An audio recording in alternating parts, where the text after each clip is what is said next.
Okay, so we are streaming. I'm just waiting to see. I'm just waiting for some sound to come back. It'll be my own voice, hopefully, that we hear. I'm just waiting for some sound to come back. There we go. We're live.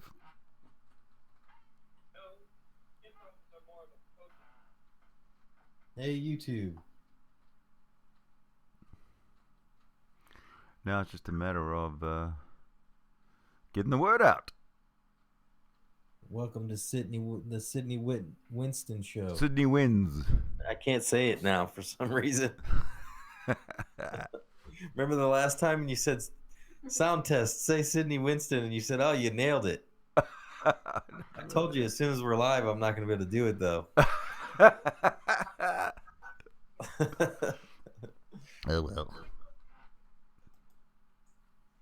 Everybody subscribe. So what I've done, and send your nudes to Sydney. your nudes to me. Yeah, everybody, all nude photos, please direct them all to Sydney. No, send them all to Outbound. Please. Outbound wants them bad. Oh, there we go. I know that's a problem with your fan base, right? There's like you have this massive fan base, and they're always trying to send you nudes. Well, I had to go buy an extra 6 terabyte hard drive just to store all the nudies that they send me.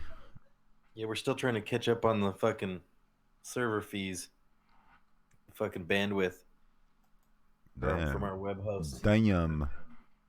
Can't handle it. Yes. So I'm just sliding in all the little different scenes here that we have.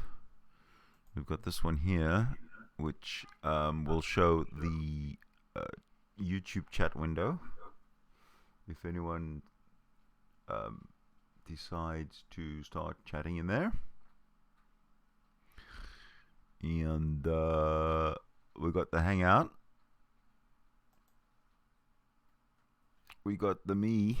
Oh, you don't see me. There's me.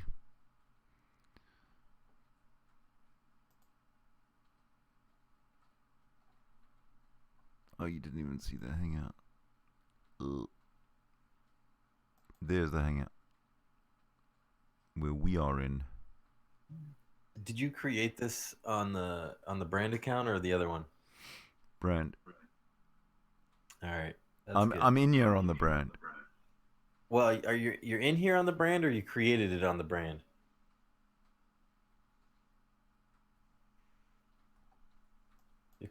Because if we're on the Sydney Winston channel, then that would mean it wasn't created on the brand. No, the hangout's on the brand.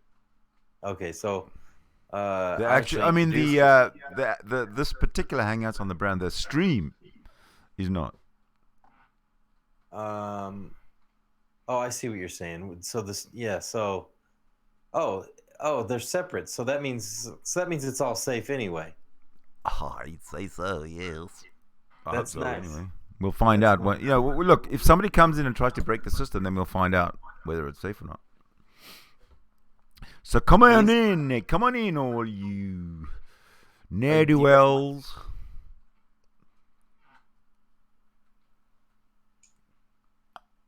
Oh, isn't this the party? Yeah, what's up, Dark? Welcome. Hey, what did you think of Thomas, man? Thomas. I've already forgotten who that was. Who's Thomas? The old guy. The other night we had two old guys. Italian. No, Patrick was the Italian, I think. I think they're both Italian. He had like a Nardozzi. Yeah, you're probably right. Yeah, Nardozzi. What'd you think of Nardozzi? I was a fucking old wop asshole. That's the guy. He might agree to that, actually. Why isn't he awake and coming in? I think it's in the middle of the night, and I'm awake. Why isn't everybody else awake? Middle of the night, bro. It's fucking 6 a.m. here. It's 6. Yeah, it's. Oh, it's 6 so the East Coast is waking up? I never went to bed. But yeah, he's supposed to wake up. Well, very cool. Sydney Winston's Good Morning podcast. Good morning, East Coast. Good morning, East Coast. Wait, this ain't live, is it? Fuck. Oh no, definitely not. Okay, I didn't want to be an ass. Like I was gonna say, I wish you and Vlad could make up. I don't know what the issue is Well, there. bring him in. I think he is so wants to stir up some drama. So I mean, and to be honest, to be fair, he's probably very unstable emotionally because of what's happening in his personal life as well. So, I don't give. You want? I just don't give him too much pressure. I don't mind. I don't mind. Taking on and answering the questions and whatever. But he's got to be in the right frame of mind as well. Yeah, I just don't know if it will go well. But I can get him in here if you want. I can try. Sure. I'm sure he's got nothing else to do. He's pretty lonely right now, isn't he? So. Yeah.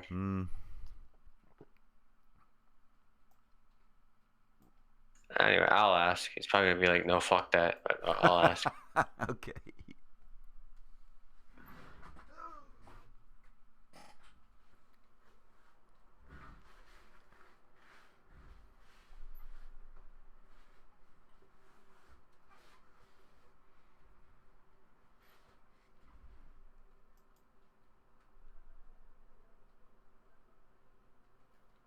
Were you saying?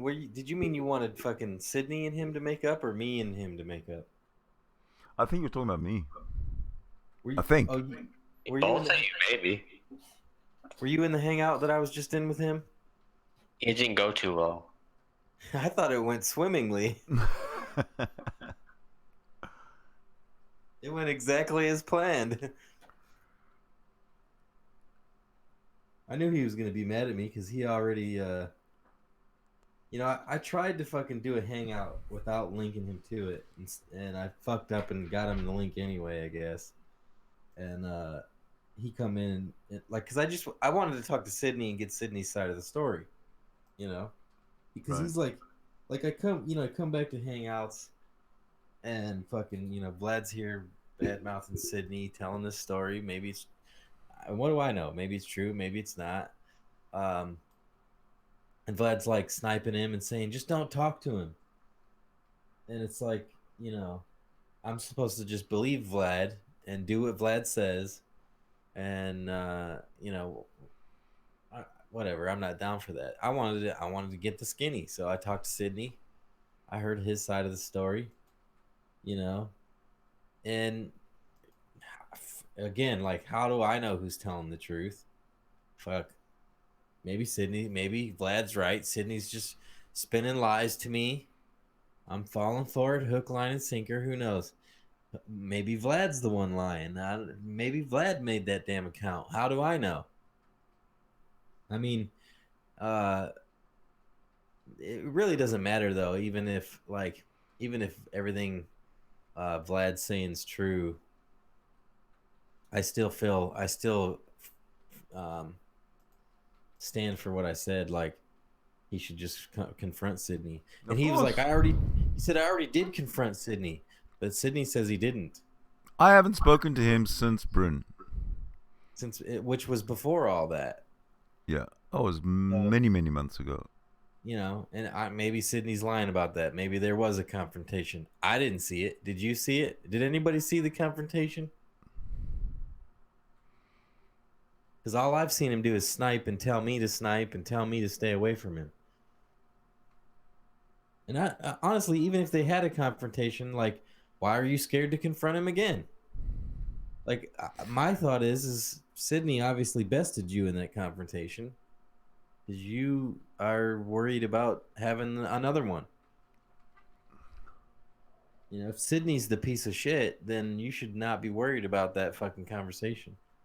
Sydney's going to be the one that's going to come out on the bottom. That's right. So, Vlad's been on here for years, giving shit to people who are, who he feels are morally objectionable or whatever. He had no problem with giving it to me in that hangout we just came out of. So why has he got a problem with give it? He's gonna give it to me proxy for fucking just talking to Sydney, but won't give it directly to Sydney. Like, like he can give me shit for hanging out with the guy, but can't give shit directly to the guy. Because he's a coward. He's chicken. Yeah. He's a chicken Okay, shit. hold on here. I have Vlad on another hangout that's talking. Well, why don't you just give him the link to this one? Well, I did, but No, listen. Why is he sitting there still talking about my kids and my fucking family and shit? We're talking about his Fucking stage straight in the face. See how you gave up on the back to do it, you fucking gutless chodes. Ah, it's funny. We're the ones. Confrontational cunt. I'll confront you, mate. I already did, and I'll do it again. The guy's unhinged. Guy's unhinged. Can't Round. wait to go back to prison next week. How's that feel, mate? Right? Well, you enjoy yourself in prison. I don't know. Who's going to They prison? can't live for having warrants, but you'll sit there and talk to a cunt who's got 50 fucking thousand of them, right? Oh, didn't you know that? Go do your research on this cunt before you worry about me. He's like me times 10,000. Who's got the warrants? What the fuck is he talking about? Who's he I don't talking to, know. firstly? He's saying one of us has warrants. one of you. Has what? Yeah, you do. Yeah, you do, you fuckwit outbound. Don't say you don't. I have warrants. Yeah, you do. I've got a warrant for a traffic violation in Detroit. Yeah. Yeah. Bye-bye.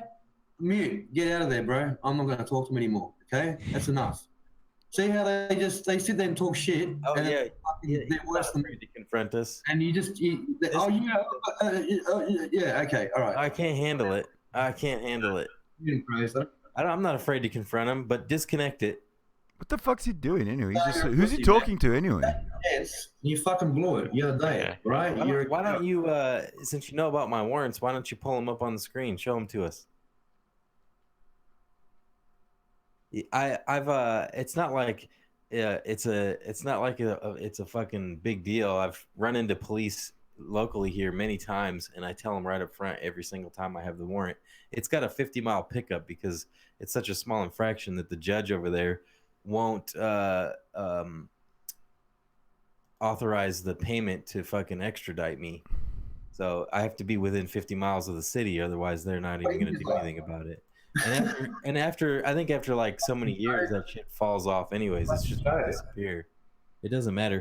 I actually served. I mean, I served time for a charge last summer. So I was already in fucking county jail here in my county last summer for 3 weeks, and they didn't do anything about that warrant. They don't care. Yeah, I told you he had warrants for his arrest. Like, Can I say that? It's funny how this whole thing is supposedly about somebody making an account about his daughter. I told you. Like, what does that have to do with my fucking warrants? Well, okay, I had to. So you're happy to talk with cunts who fucking do shit to me when you're, in that fact, the worst cunt. What the fuck did I do to you? You told me someone made an account of your daughter. Like, me talking about a thing that you told me doesn't mean I'm doing that thing. What did you, Sydney? You fucking dumb piece of shit. Huh? Yeah, he doesn't talk. I've already tried to confront Sydney. He shat himself with Sia and wouldn't talk to me in his chat. Oh, you're so full of shit. What's your problem? What do you want to know? Oh, Peter's in here. What the fuck? He doesn't have a clue what he's talking about. All he can do, all he knows how to do is to talk shit over and over and over again. He doesn't believe anything he even says himself. This is exactly why we love Vlad, though, because he's good at stirring shit up. Nah, he's useless. I think he's fucking useless. He's fun. He's fun. He's fun. Yeah, it's fun. Yeah, he's fun like cancer's fun. Well, yeah, I mean, in a way. Except this isn't terminal. Is he still in here or is he left? I just know better, man. Oh, That's the great thing about internet cancer is it's not terminal. He's too chicken to come in on his own. Is he in here on his own or what? Yeah, just come in the hangout, Vlad. Or has he got a sock account? No, he's like talking through like proxy through dark. Oh, what a fucking chicken shit. Oh, yeah, hold And on. anyway, have fun with your new friend Sydney, right? Because you've now been relegated to them cunts. I got news for you, Vlad. There's no friends on the internet, all right? None of us are friends. Too You'll be funny. there. There's And you'll be hiding out in Discord, right? there's no friends, okay? Hey Vlad, how's your love life? They're just people you talk to. How's your love life, buddy? You're a sucker. Do you think I live in Melbourne as well, do you? How's your love life? How's your new wife? Awesome. Yeah, good. Congratulations. Where'd you go on your honeymoon?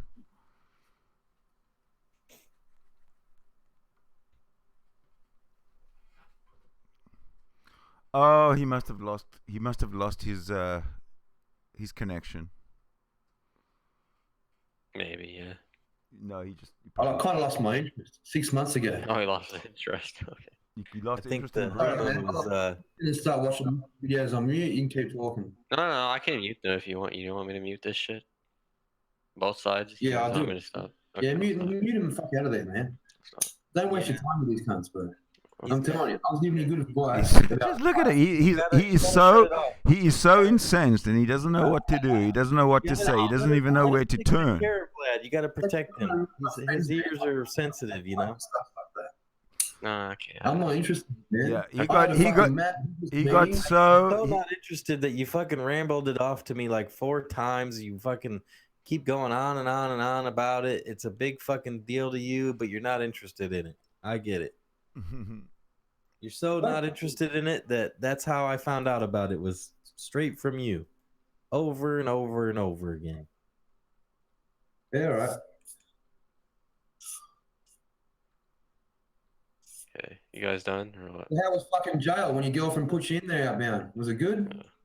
It was fun. It was fun.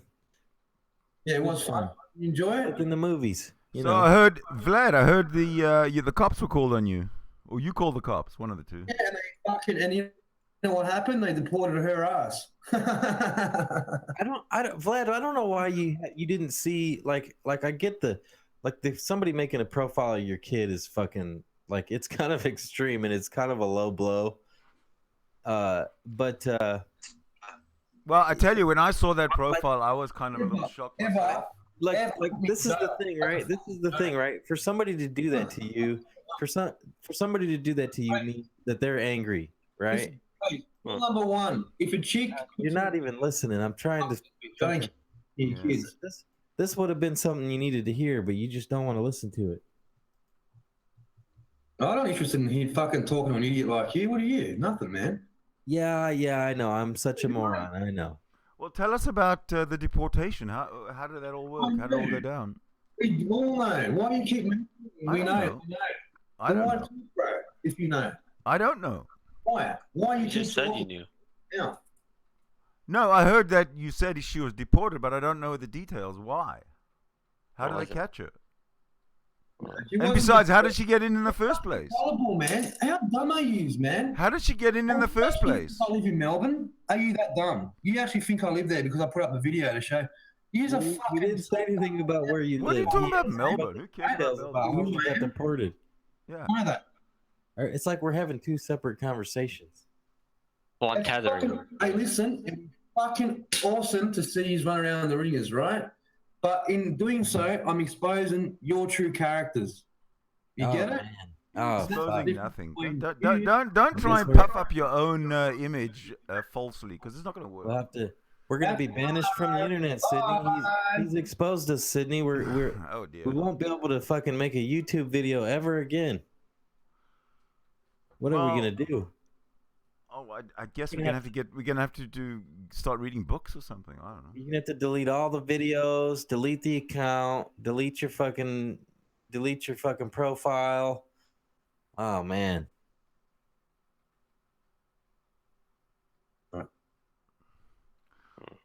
Why are all these people joining and leaving? Fine, man? All this time we've invested in this, and it's all come to a head. It's all wasted now You slept around some more, don't you, outbound? because Vlad exposed us. You love it. Just the way fucking Steph slaps you around, puts you in jail, mate.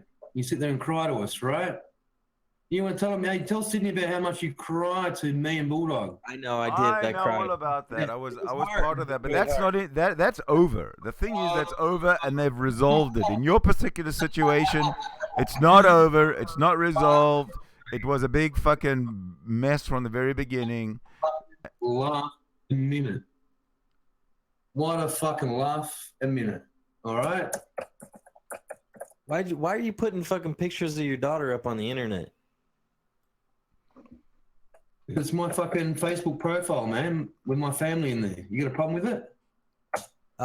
Yeah. I mean, why don't you make the picture isolated to the family members that you mentioned? It can never really be Oh, when they isolated. go, You not know how to use Facebook? they go there and do crimes, mate. You can go into the picture and you can say, make it visible only to these people. Like, why does every fucking creep on the internet? How come every creep on the internet needs to see your kids? On there, right? You want to have your kids' pictures open up to every fucking creep on the internet? It was a mistake because he's a fuckwit. Look what he's like, right? Yeah, I'm a mistake. It's Right. my fault that you fucked up your Facebook pictures. What the fuck would you know? It's my Have you fault. been in It's your my life? fault that you aren't you're careless with your No, kids' man. pictures. The fucking mate, you're a laugh a minute. No, I just want you both of you to know. It should be obvious. You can get around that setting for Facebook. That What? privacy setting for your photos. Hackers can get around that shit if they want to. Hackers. So you think that someone No, I'm not hacked- saying you did. I'm saying it's you possible. think someone hacked to get that picture? You think Oh, well, they kind of did, man. morons on fucking G Plus hacked him? No, I'm not asserting that. I'm saying it's possible. Though.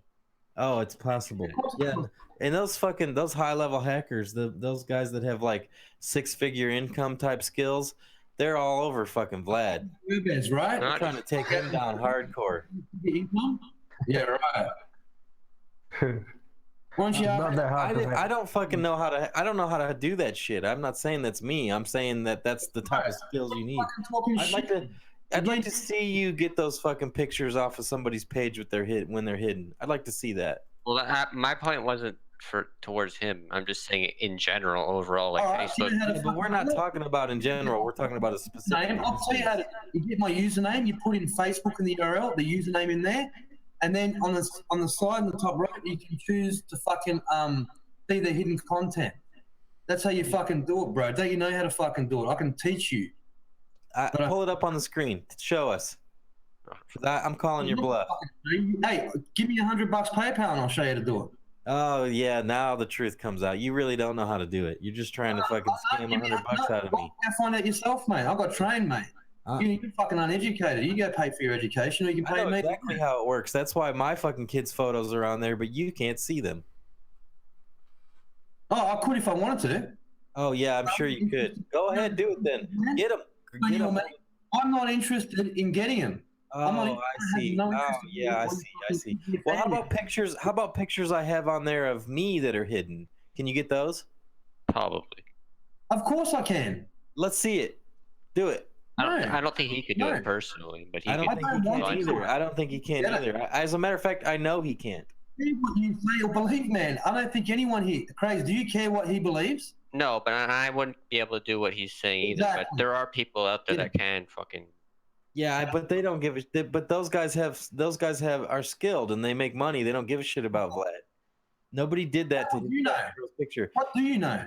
He just doesn't know how to use Facebook, and that's why the picture got out. No, I know how to use Facebook, right? No, I just made the mistake of allowing a dickhead on there that I shouldn't have.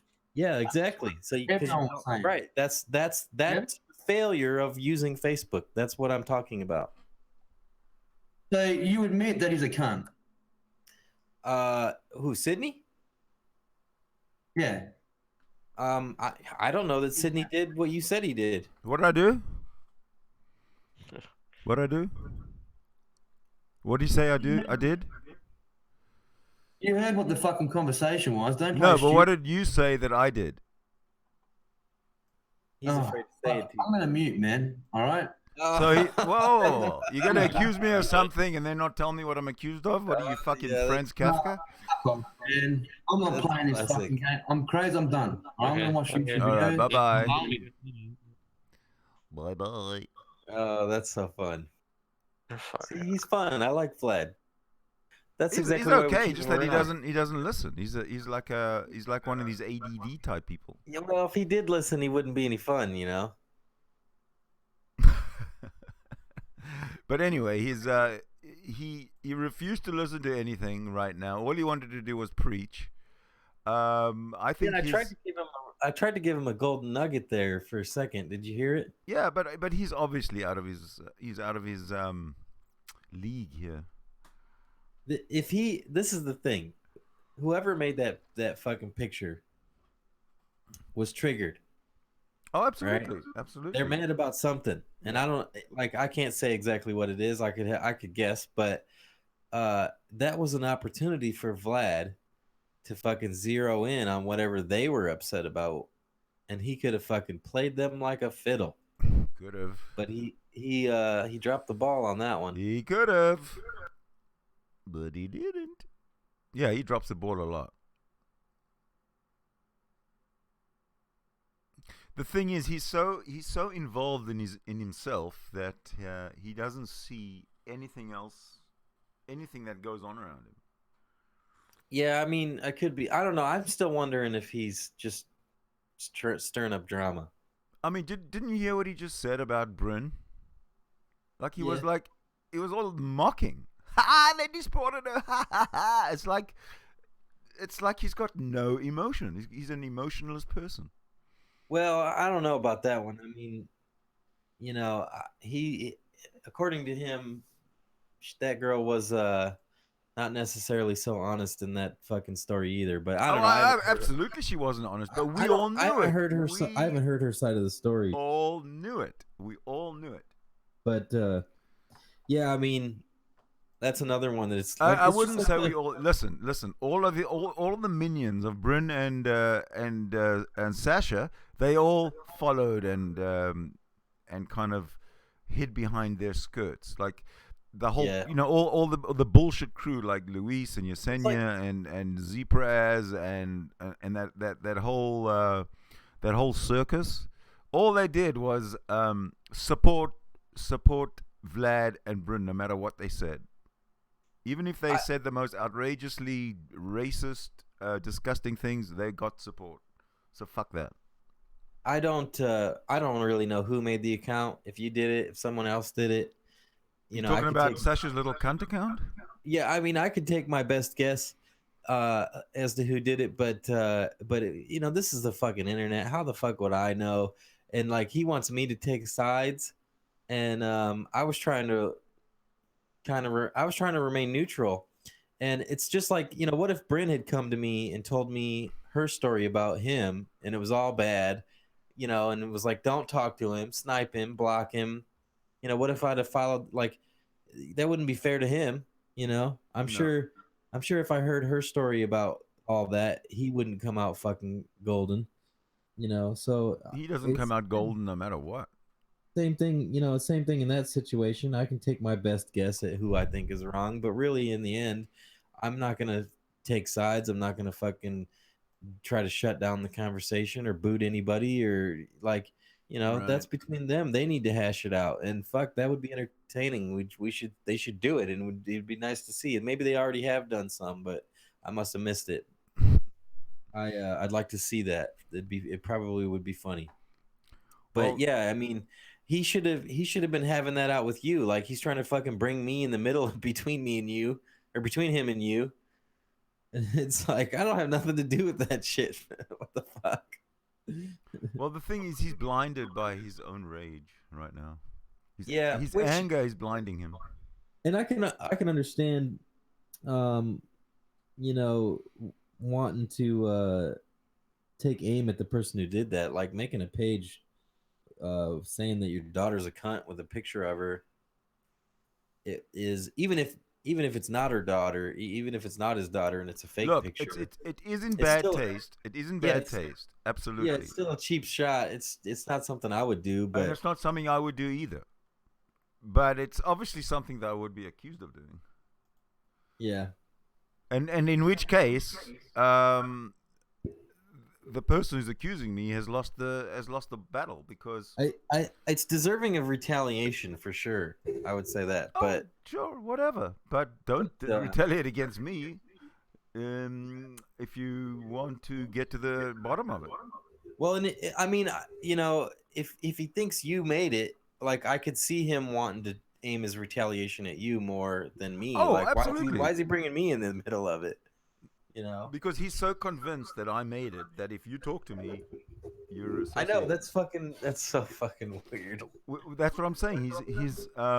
He's so blinded by his own rage that he can't think logically. Yeah. I don't know. But I personally would like to know the full story of what happened between the lovebirds. Because, you know, that was what changed everything.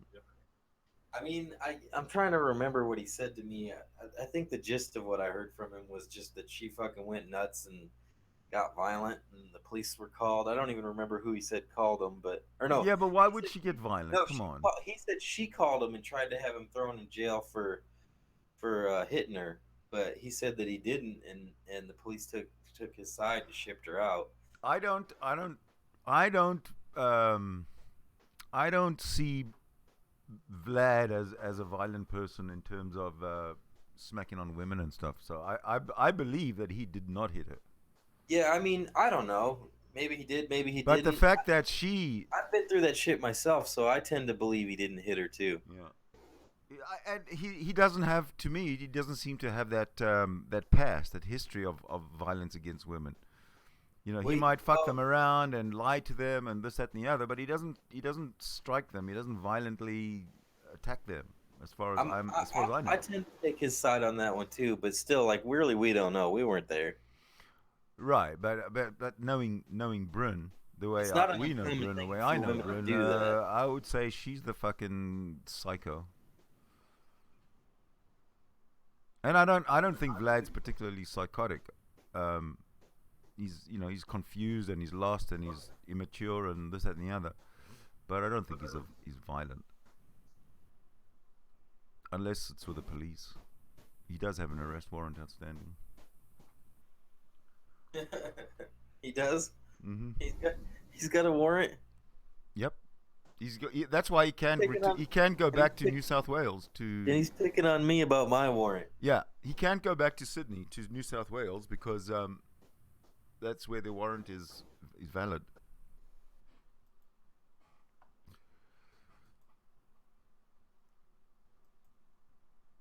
I was the one that told him that I had that fucking warrant.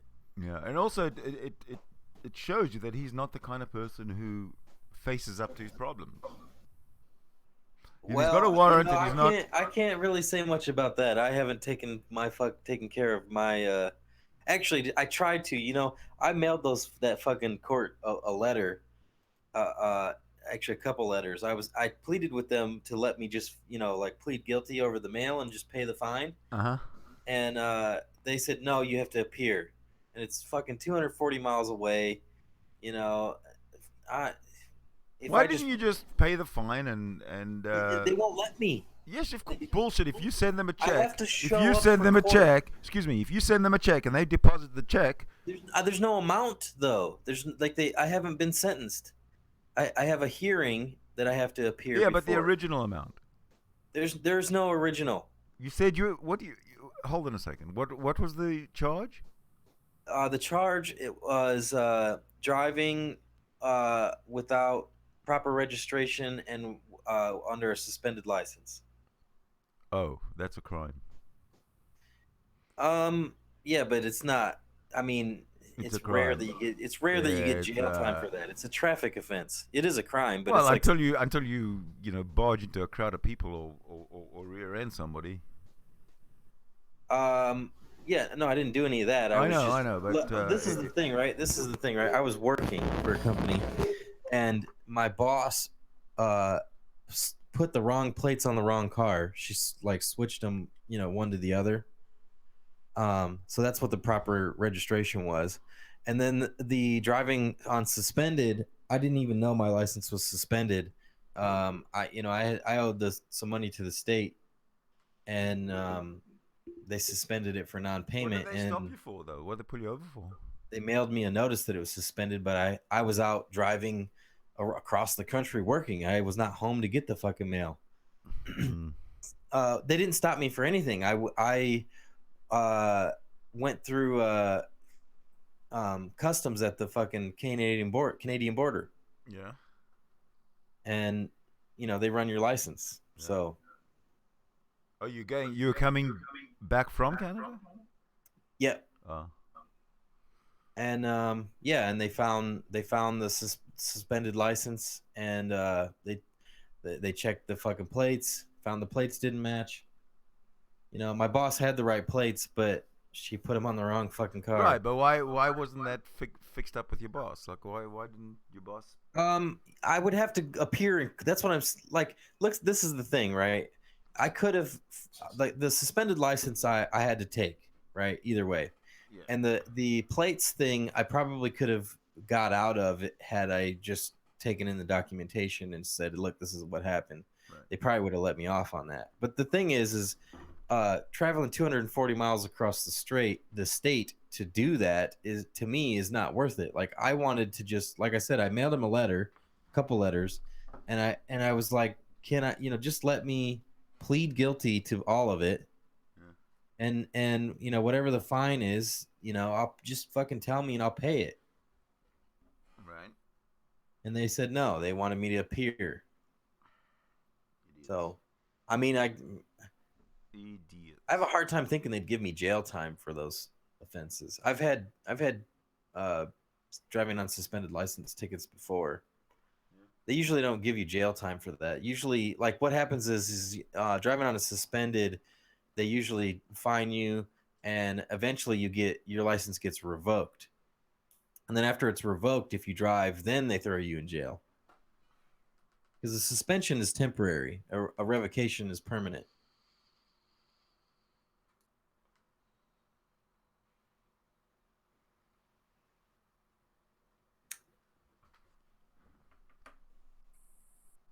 So where's the overnight crowd? Come on, guys. This is your chance to vent. If anybody comes in here, if anybody has the guts to come in here. The balls. Yeah, I guess if all that makes me a warrant dodging criminal, then so be it. I am. There you go. But that's not the issue. The issue is he's got dirt on me. God damn it. The issue is our Australian friend. Yeah, I mean, you're right. Like, what does any of that have to do with someone making an account with his daughter's picture? Exactly. And he doesn't even think it's me that made the account. Like, what do I have to do with any of that? Does he still think it's me? No, I don't think so. I was talking to him. He said that he doesn't like Outbound's voice. He said it's whiny and annoying. He told me to get Outbound to get his husband to talk to him, and then he'll engage. Yeah, I did the fucking the sarcastic whiny. I did do that voice. Oh, okay. What voice? I'm sorry that bothers him. Oh, what voice was that? I apologize. Okay. No, very sincerely apologize. Oh. Gotta turn my deep voice on for him. But okay. But hold We're on both a second. here. We're both here now. We're tethered through. Oh, just come in the hangout, you pansy. Jesus Christ, what the hell? Yeah, why won't he come in? Well, he probably could. I don't really know, but it's up to him. I don't know if he's there. Are you there still? What? Vlad's, yeah. Oh, you're He's there. right here. He's on mute.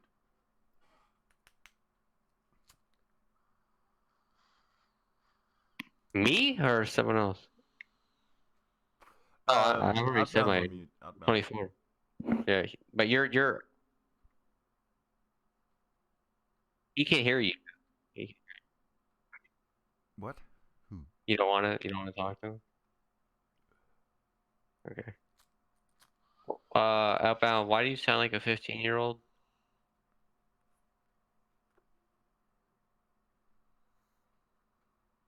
I'm Oh. forever young. My Forever young. Okay. Forever young. Isn't that a song?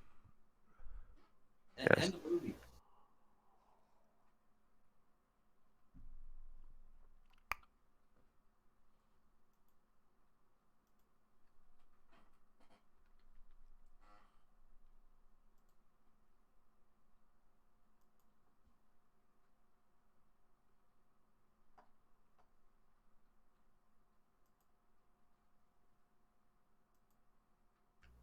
I was trying to explain before, but he wouldn't listen. That, and I've said this already on this hangout, but he probably missed it. Fucking, whoever did that, I don't know who. Like, Outbound, hold on. I'll tell him that. regardless, you'll tell him. I don't even say it yet. Regardless regardless of who did No, make I that. just think I'm trying to explain. Yeah, I mean, regardless of whoever made that account, it's obviously a low blow. It's not anything I would ever do, and it does deserve retaliation from Vlad. I would agree, although I would say that it's also telling that the person who did it is upset. They're the ones triggered. They're mad at Vlad about something. They obviously have a weakness, and No. It's tit for tat, yeah, basically. definitely. For someone to want to fucking go and track down his Facebook and grab a picture of his kid and make a fake account like I'm all for trolling somebody, but grabbing a picture of their kid, like, that's kind of, to me, that says they're angry and they're triggered by something, and Vlad could have played them like a fiddle, is what I said. But on the other hand, I don't believe that's his kid. I just think that's some Shutterstock picture of some little girl that he found on the internet and just put it up there, and he says that's my daughter, because there's no similarity at all. He's dark, she's blonde. That could be true. I don't know. So, unless it was obvious that it was his daughter or it was his wife or it was his niece or whatever, I don't think we have anything to we don't have a hell of a lot to go on here. Well, no, Sydney, did you say his daughter is his wife or his niece? No, I said that picture that he posted. Okay. It could have been Shutterstock. It could be just a picture that he found on the internet. It could be somebody else's. There's no connection between that picture and Vlad, other than they're both on the same sort of profile cover. And it's just sitting there. There's no like contact between them. He's not sitting there hugging her or sitting next to her, or it's just two separate people, which, for all I know, have no connection to each other. And he's just making a mountain. He's just crying for nothing. Okay, so your assertion is that it could just be a fake picture. It could be. It could be. Yeah. Not an actual picture. Yeah, but for him to say that this is my daughter and you made and somebody made a profile picture of my daughter, I think that's pushing it a little bit. Because that, you could have taken that same profile, put some other little kid's picture in there, and then he wouldn't have had anything. What can he say? Nothing. So I think it's just he's just trying to make something out of nothing, making a mountain out of a molehill. Which, like I said, is why we like Vlad so much. Did you call it Sasha's little cunt? Apparently, we didn't make it. We didn't make it. You didn't make that. No, the profile that was made is called Sasha's little cunt. Yes. Okay. Well, they're saying they didn't make that. When I first saw it, I was kind of shocked, because I couldn't believe that somebody would do that. But it did happen. It is there, and if you didn't make it yourself, you can't delete it. Can you guys hear each other or no? I can hear you. You hear me? You hear him Here's talk? Vlad. I can't hear him. No, he's not in here.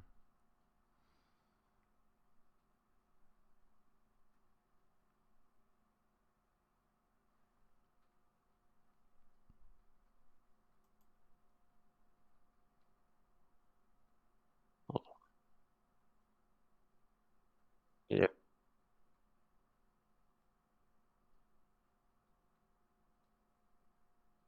I'm about to turn my mic way the fuck up, so watch out. You'll be able to hear him now. Okay, now try to talk. Well, any of you.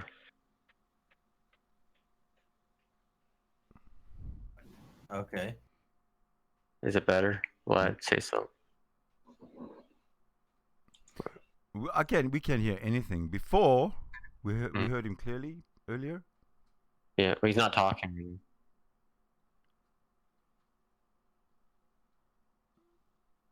So, what are you guys in another hangout or something? Yeah, I'm like tethering him over from there. Mm. I'd rather save my voice. Okay, he doesn't want to talk apparently. He's probably confused. I don't think he's confused. He's just pissed off or something. I don't No, know. he's confused because he had an idea that it was me who made that profile. Now he knows it's not me, so now he's confused. Yeah, he shouldn't get pissed off about it. Chuck, if Yeah, it he really thought is, maybe he thought that. if it really is his daughter, chalk it up to you made a mistake. Manage your Facebook page better, and like I said, use it as an opportunity to troll the person that you've obviously triggered.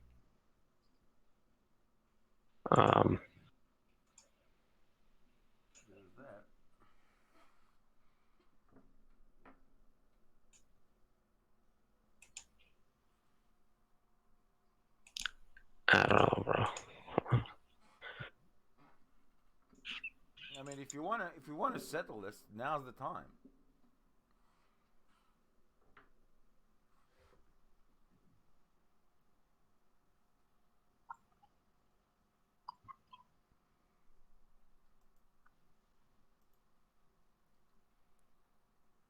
I'm curious what made him think it was Sydney. You know, I don't. Maybe it was, maybe it wasn't. I don't. How would I fucking know? But I Sydney remember says when it first came out, he Sydney pegged says me. it's not him. So He what? pegged What me makes, right away. He pegged me what right makes- away for making that profile. What? He pegged me right away for having made that profile. Yeah. What? But what? I wonder what evidence led him to peg you. You'll have to ask him.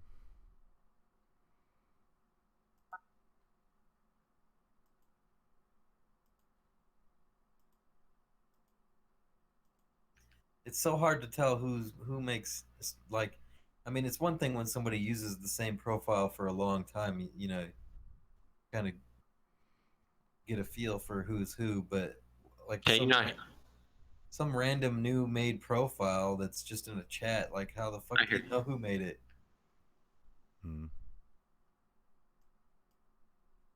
I don't know. I've been offered that before by other people, so I don't know.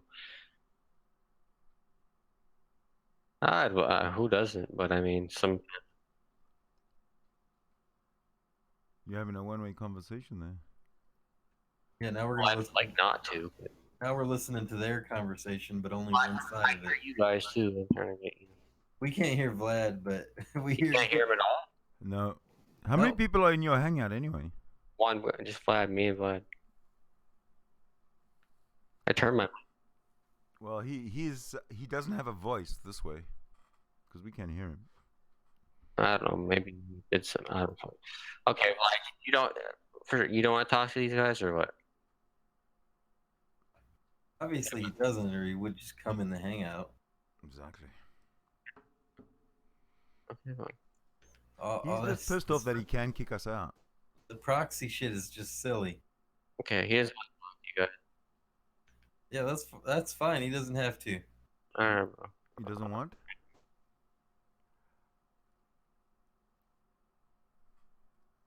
What did Dog say? He doesn't want to talk to us. Well, then what was all this about for the last half an hour? I'm wondering why Dark is like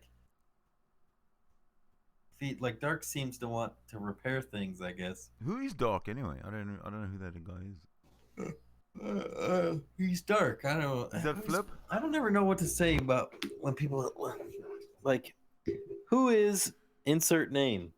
It's like, No, but the people have so many different avatars or profiles. oh yeah, I've never seen him. I don't know if he's got another one. It could be Flip. I'm not sure though. Actually, didn't they say he's crazed, or might be that guy with the spawn one? I don't know. I don't could have that know. wrong. I don't know. I don't know either. Not the clue.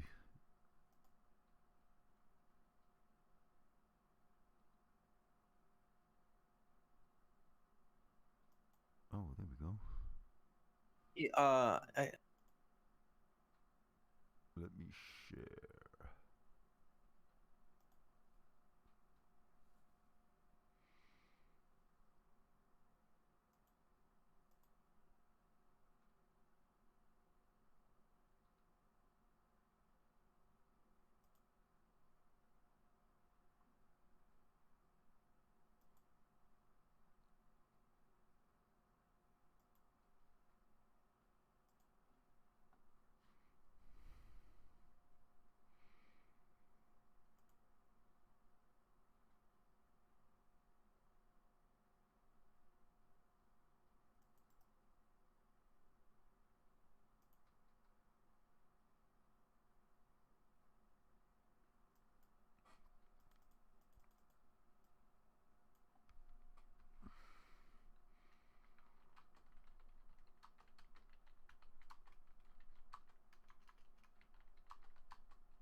Let's try to think of a way we can wake Down up and piss him off and get him screaming.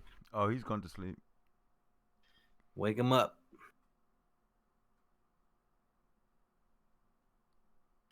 See, that's what I'm saying. That kind of stuff's fun. Like now that he's gone, it's like it's over. It's boring. It's dead air.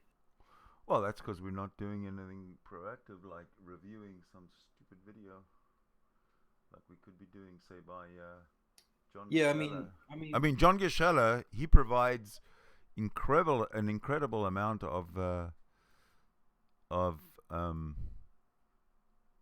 material. you want to go over some of it? Absolutely. Let me find. I've actually got one. He made one that was absolutely ridiculously stupid, and I think everybody's jumping on that one. So why don't I jump on it too? Why not? I mean, when you have a topic to talk about, you got one. Well, I It wanted doesn't- to. I wanted to actually finish up with his Vlad thing, but he's being such a It little. doesn't always have to be drama, but but drama definitely fills some of the fucking. It provides some entertainment value when you need it. Yes, that it does. What the hell? Okay. Oh, come on, YouTube. Why is it so slow? I'm not sure I like this. Non-responsiveness. Jesus, that took a long time.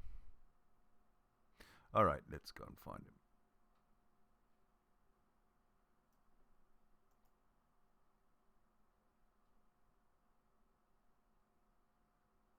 I'll set it up here.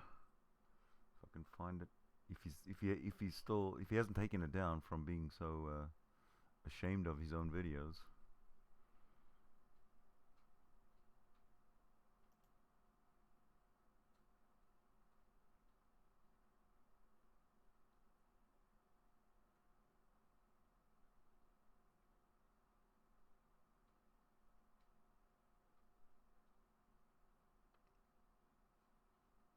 Where the hell is it? Come on, man.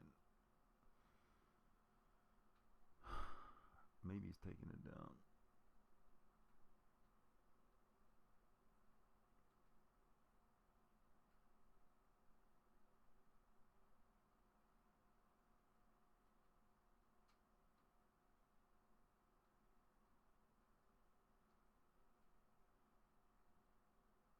So what did you mean you wanted to finish off the Vlad shit? Like I want to instead of having us talk and getting nowhere, and then him leaving.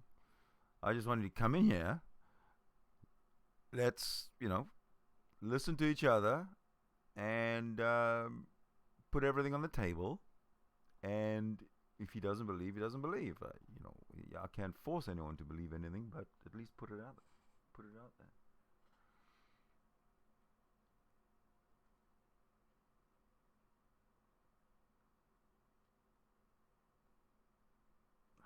Come on, where is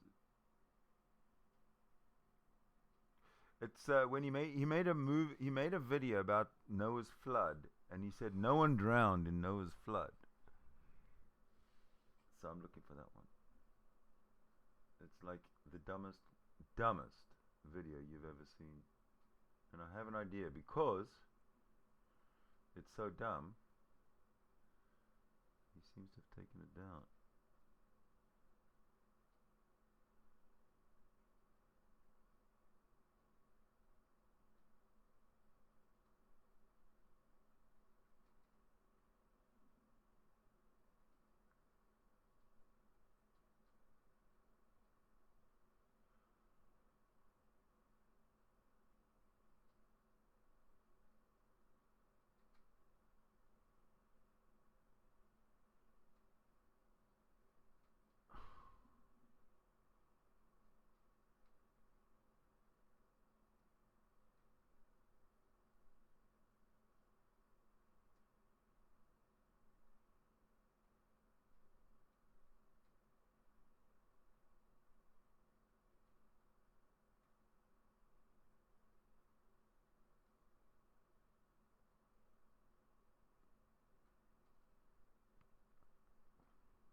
Oh, sorry. I wanted to make an adjustment. So nobody died in the flood, huh?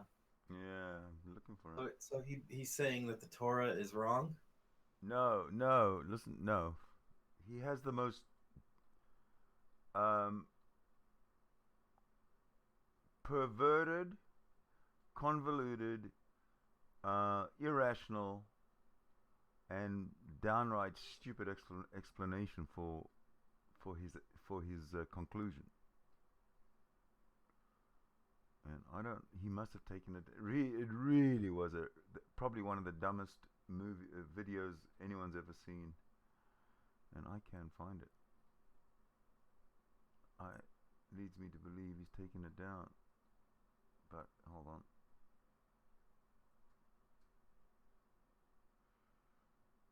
It starts off with this. No one died in Noah's flood. Not one child, not one woman, not man died in Noah's flood. And then he goes on to explain. Oh, there it is. There it is. Is it because they all lived on either in heaven or hell? No. Then Absolutely not. No, that makes sense. How the hell else could you? Yeah, I've got it here. Okay, let me just find it, bring it in.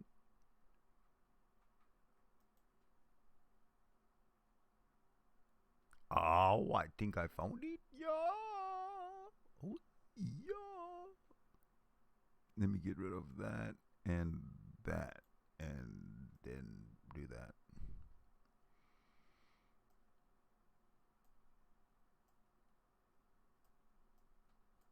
I don't necessarily want to help him out with his advertising though. So let me do something different here. Bear with me, ladies and gentlemen. I will be there in a minute with our friend, the shittiest Jew, the world's shittiest Jew, coming up. You ready for this? The world's shittiest Jew. I mean, even if he didn't explicitly say the Torah is wrong, if he's trying to say No, he's not saying the Torah is wrong. He's giving. Okay, yeah, listen. I mean, yeah, by saying that nobody died, that means like the Torah says they died. Well, his explanation is absurd. Listen. Let's try to record this a second time with my mic correctly selected. I wanted to do this video last night. I'm busy at the moment. Are you saying you can't hear it? No, it's very, very quiet. Okay, hold on. That's weird. Let's see where. Maybe it'd be better if I played the video through my sound. Maybe, yeah. Hold on, let me give it to you.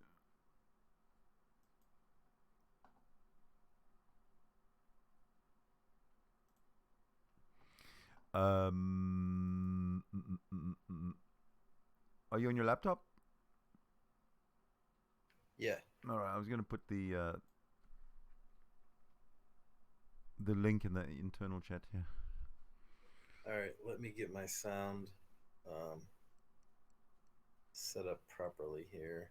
Let's see. We want to mute that, and we want to turn that on. All right. Where's the link? There's the link. Then switch the hangouts to that sound. Where's it at? There it is. Okay.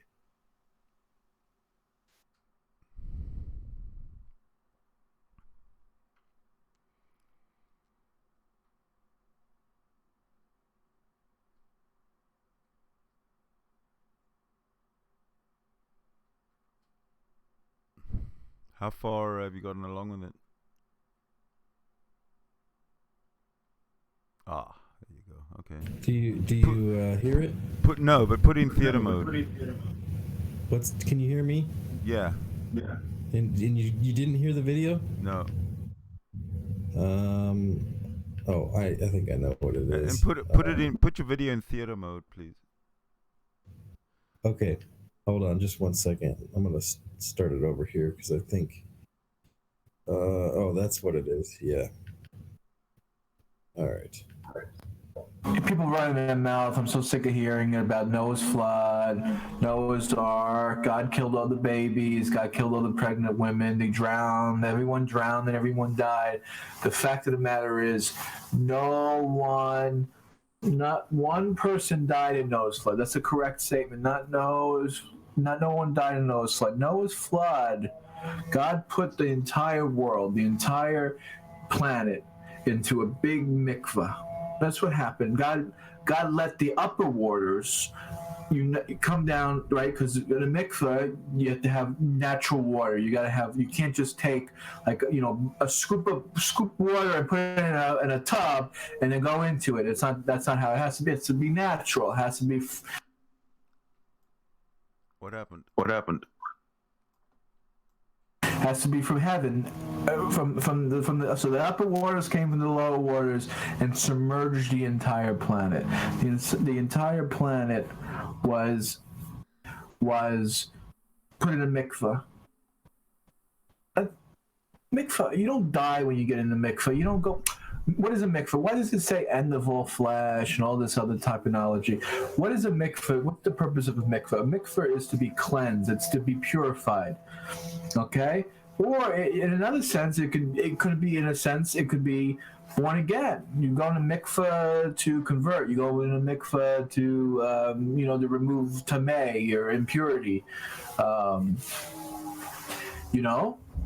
I don't understand how difficult this is. This is what happens when you just have goyish mishigash and you listen to just Gentile garbage, Gentile nonsense all your life. So basically, what he's saying is, and you listen to these people who have no. It wasn't a flood. God just gave them almost year-long baptism or almost a year-long bath.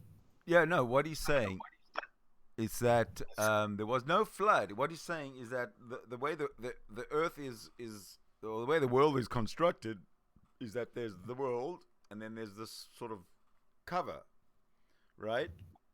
And above the cover there's water. So what God did was he brought the cover down, or let the water, he brought the cover down and made a big mikveh, which is a ritual bath, which is supposed to cleanse you spiritually, and that's all he did. But no one died. In other words, when the mikveh, when the water came down and the mikveh was there, no one was dying in it. But at some point, you get out of the mikveh because that's the thing. You get in, you get out. So what he's saying is, at some point when the waters receded, nobody had died. Everybody was still alive. The thing is this, like, and that's not that is not what the Bible says. That is not what the official story is. About it being a mikveh, and when let's say that you are doing a ritual in a mikveh, right? How long are you submerged? Okay, this is the way the mikveh works. You have to be totally naked. You have to brush all your hair so there's no knots in anywhere on your body. And then I've never been to one, but from what I understand, you immerse your whole body in. You got to say a prayer after, a prayer before. I don't know exactly what the thing is, but it's immersion, and then you're out. I don't think you're in there for very long. And how long did the flood? How long what? Last? You dropped out. You can't hear me? Now I can. What'd you say? I said, how long was Noah's flood? 40 days and 40 nights, I think, if I'm not mistaken. So, well, it rained for 40 days and 40 nights. That the water actually didn't recede until sometime after that. Okay, I think maybe. Well, I don't know what John, fucking stupid guy, is talking about. Like 200 days. So, but even 40 days and 40 nights, being submerged that long, you're gonna die in that for sure. It's not a baptism. It's not a fucking ritual. Yeah. It's absurd. It is absurd. This is the dumbest fucking video you've ever seen in your life. Honestly. Yeah, what anything is talking. I mean, and this does come back to what I was saying earlier about how, I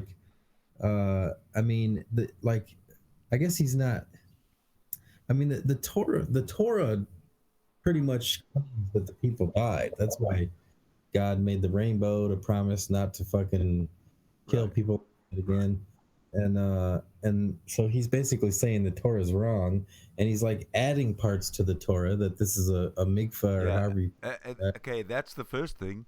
The second thing is he's not even a Jew. I mean, he says he is, but he's, according to the Jewish protocols and whatnot, he's not. He hasn't been officially recognized as a Jew. So he's an Irish Catholic wearing Jew garb and talking Jew talk. Go figure that one out. Boy. I don't know. Gentile nonsense all your life, and you listen to these people who have no idea what anything is talking about in the Torah, because the Torah is a Jewish book about Jewish topics, about Jewish subjects, and these people run their mouths like they know something. They don't know it. You were just saying he's not really. That's funny. Like he speaks Yiddish. Yeah. anything. They don't know their head from their ass. So, ladies and gentlemen, thank you for watching. Please comment, rate, and subscribe. And if you have any questions, please. I had a phone number here. I don't know. I had to get a new one. Unfortunately, people were using it. So anyway, take care, ladies and gentlemen. Oh.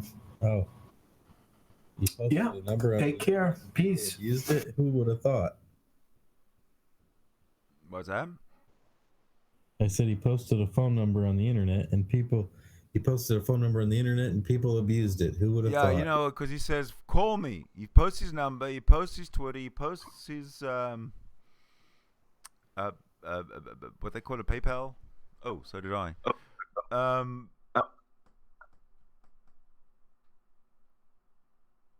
But then, what are you doing? Oh. I don't know what I was saying. I'm going to the YouTube side chat here, and Rapid Man's in there. Rapid Man claims he was abused at school. John? No, Rapid Man. Oh. Ellendon School in Peterborough.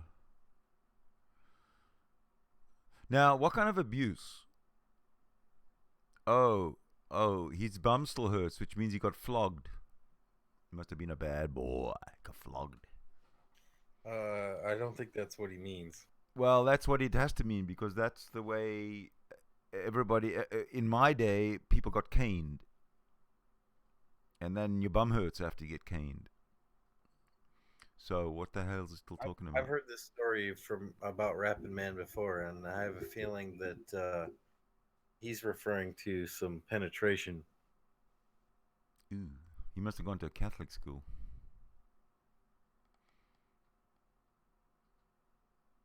I'm figuring. Because they're... I wouldn't be surprised. The Catholics are into that type of...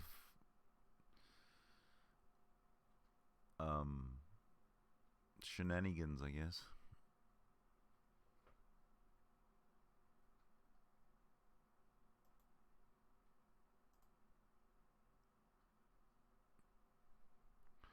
Well, that's not right.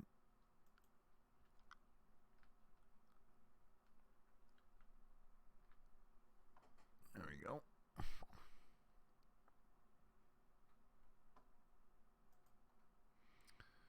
Bring that up to speed.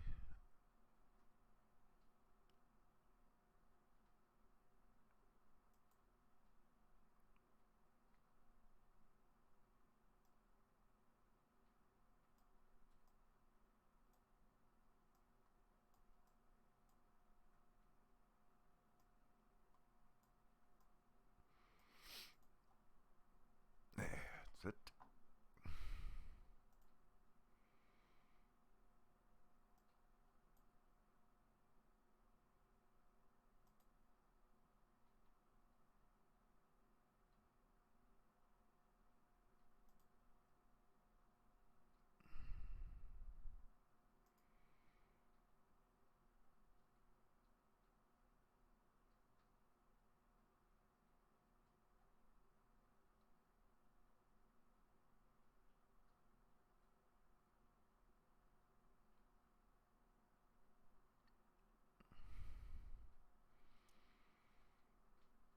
Are you familiar with Secular Talk? Secular Talk. No. Kyle Polinsky. Sexual talk. Oh, fuck. No, never heard of that. He's a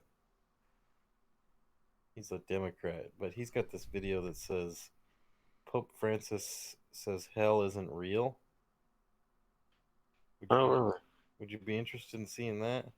Well, I know what Pope Francis said, but yeah, sure, I don't mind. What did he say? Well, maybe you could just tell me. Because Kyle has a fucking habit of droning on. Yeah, they've misconstrued everything that the Pope said. Yeah? Yeah.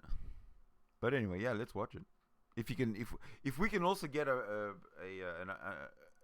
clip of what the Pope's actually said, then that would help. But they're blowing something up which isn't a fact.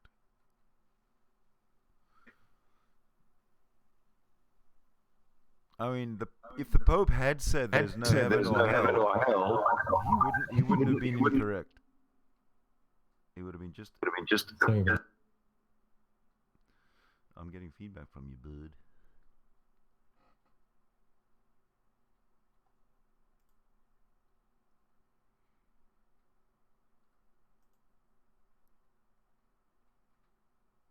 Is there still feedback? No, it's good. Okay. Let's see here. Let's make sure I did that right. I should have just left it alone on the first one. All right, let's open this video up. I may cut it off early because, like I said, Kyle has a fucking tendency to drone on and repeat. That's fine. This. Whatever.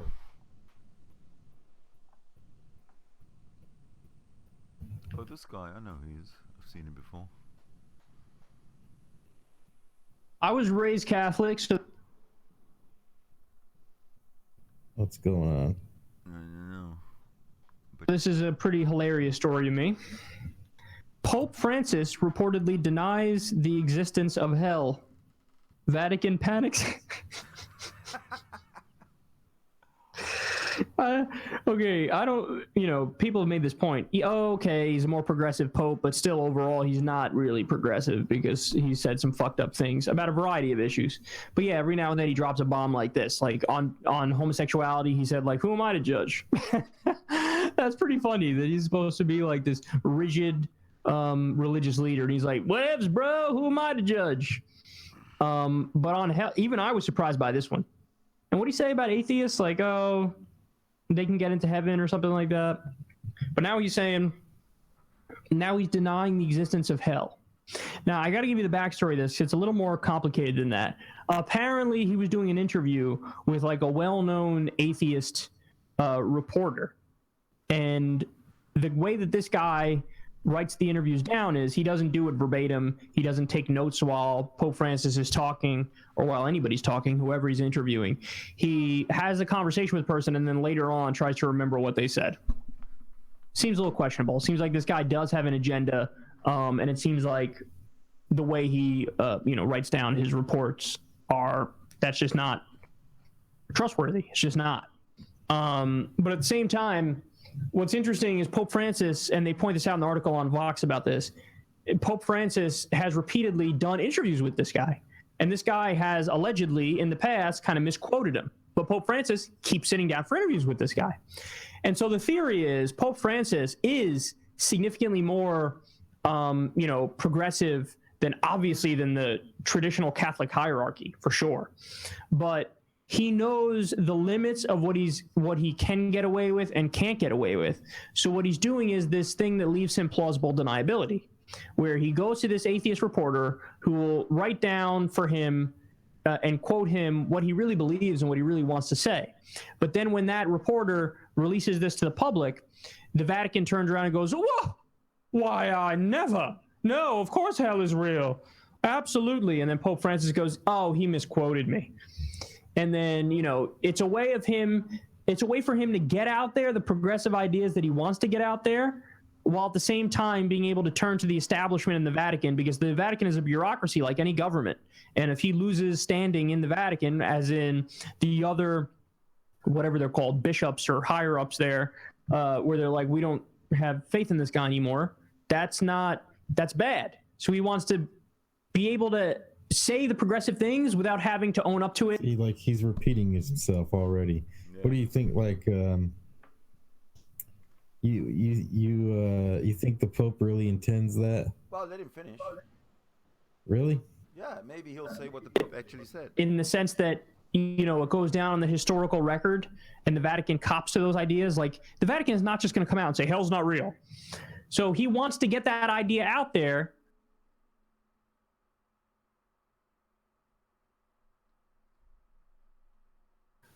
while being the Pope, but then also be able to turn to the people in the Vatican and go, I didn't say that. It was this fucking untrustworthy atheist reporter. So I don't know. I think that's a pretty interesting story.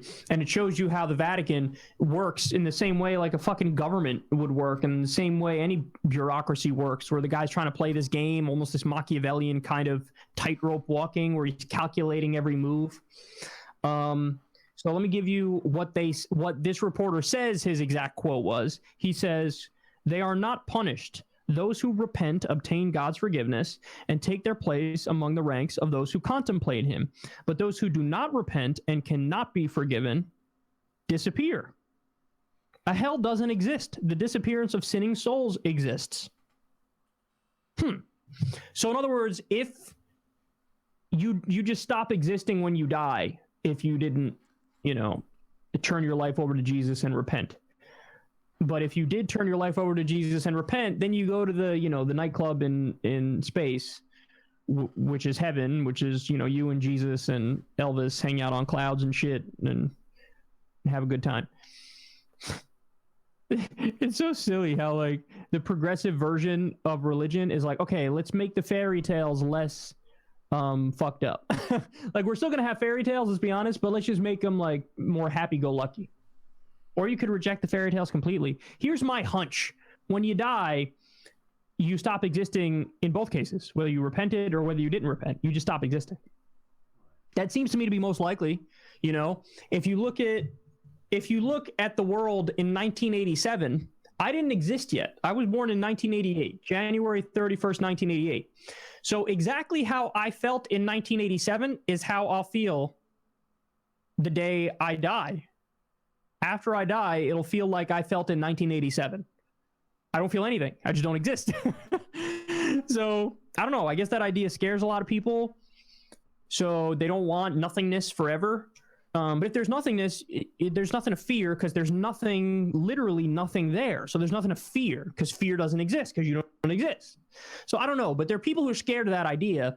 But what the Pope is saying is, hey, if you didn't repent and you die, you just stop existing. So it's a different version of hell. And in the article in Vox, they also go on to explain how this isn't really a new theological idea, because everybody knows when it comes to religion, any religion really, there's more progressive branches of that religion and more conservative branches of that religion. There's more fundamentalist and literalist branches, and there's more, mythological storytelling kinds of versions of it. And that has been, in Christian doctrine, that has been one ideological strain. It wasn't always the idea that, when you die, if you were bad, you go to hell. There were other people who argued theologically, no. What really happens is when you die, if you were bad, you don't exist anymore. That's hell. So in other words, it's the opposite of God. Hell is just the absence of God. So there's no God. You just don't exist. But Catholic doctrine today states hell is the opposite of God. It's the devil, and you're tortured for eternity in hell. Isn't it crazy? Like, it's viewed as scandalous that the head of the Catholic Church is saying you won't be tortured in eternity if you don't turn your life over to God. So the official doctrine of the Catholic Church is every single Jewish person in the world, every single Hindu person, every single Muslim, every single atheist will burn in. I kind of like that version. If that was true, then like I can handle that. I don't exist anymore. I don't need heaven. Exactly. That's what I'm saying. This whole Christianity, as stupid as it is being realized from the very top. How stupid it is, and slowly they're kind of sort of slinking back away from the limelight, slowly, just so as not to make it too obvious. So I think we're winning. Could you hear my cat? Yes. Are you gonna play the rest of this, or we're done? I was done fucking halfway through. I agree with Kyle about when it's done, it's done. That's it. Yeah. Yeah, I agree. All right, YouTube, what do we say? Oh, Rapid's still in there. Or he was in there. 417. He was in there 10, 12 minutes ago.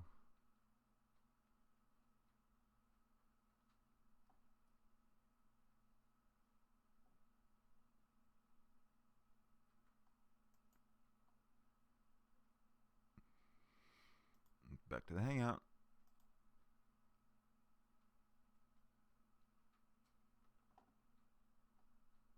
Let's see what else I can find here.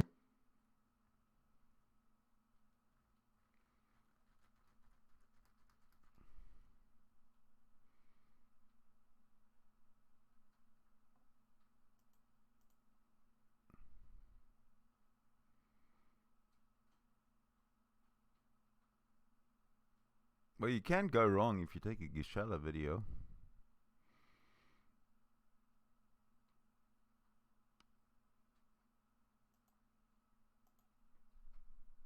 If you got one you want to go through, we can do that too.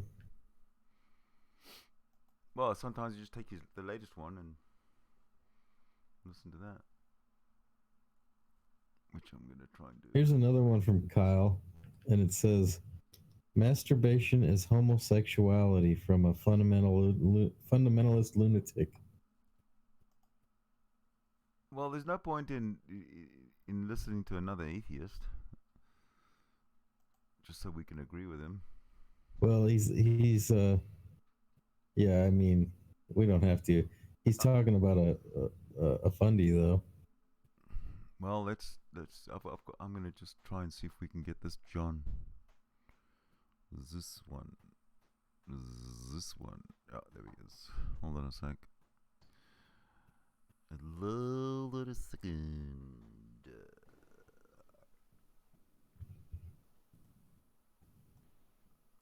I just like to do. Oops.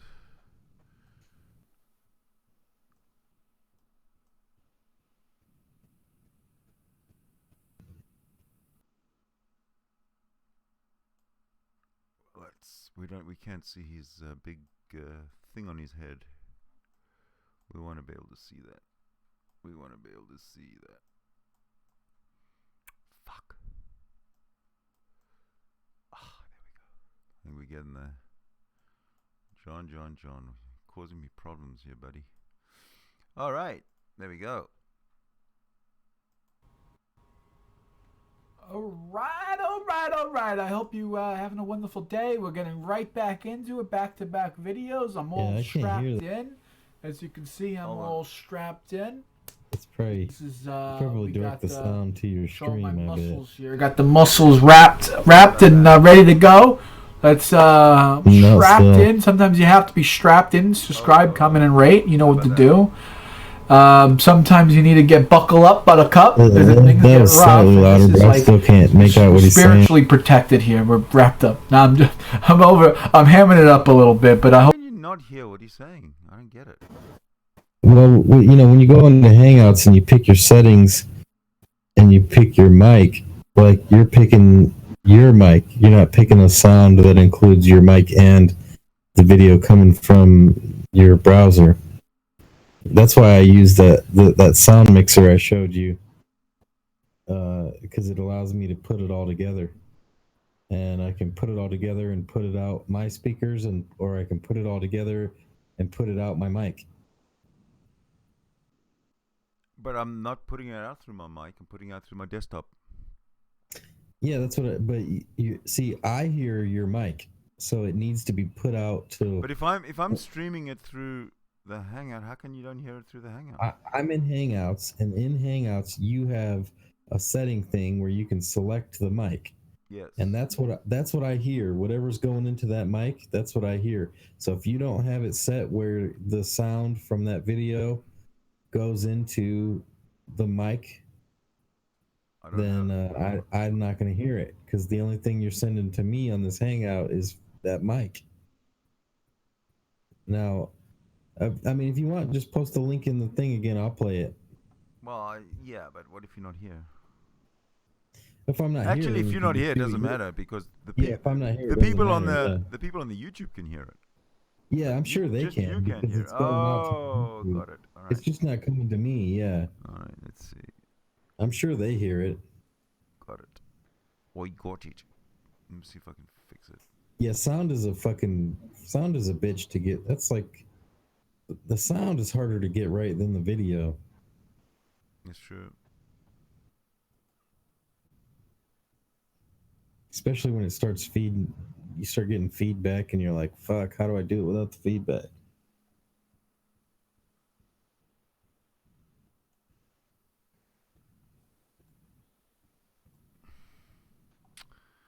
Fuck.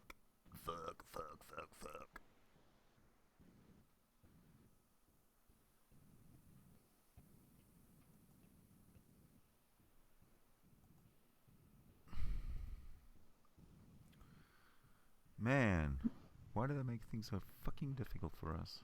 Bastards. Bastards.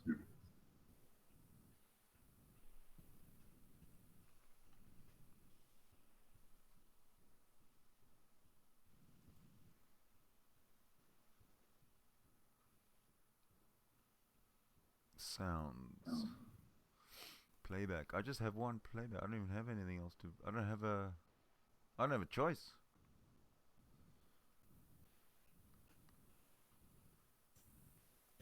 Yeah, if you don't have a program to do it, then Stereo usually you need like sometimes some versions of Windows, if you which most people don't have what's called stereo mix that you can turn on, which does it for you.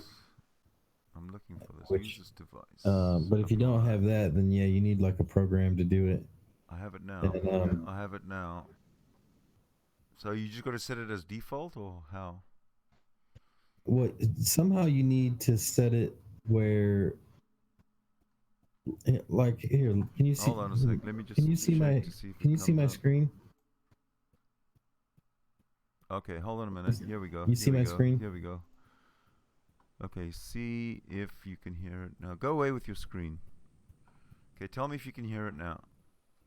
Let me find it. Are you there? Yeah. Tell me if you can. Can you hear me?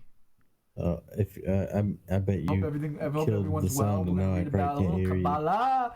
Kabbalah. I bet you're answering the me. word and for I give can't hear thanks you. in Hebrew also means to acknowledge. Change it back to whatever you So had. it is.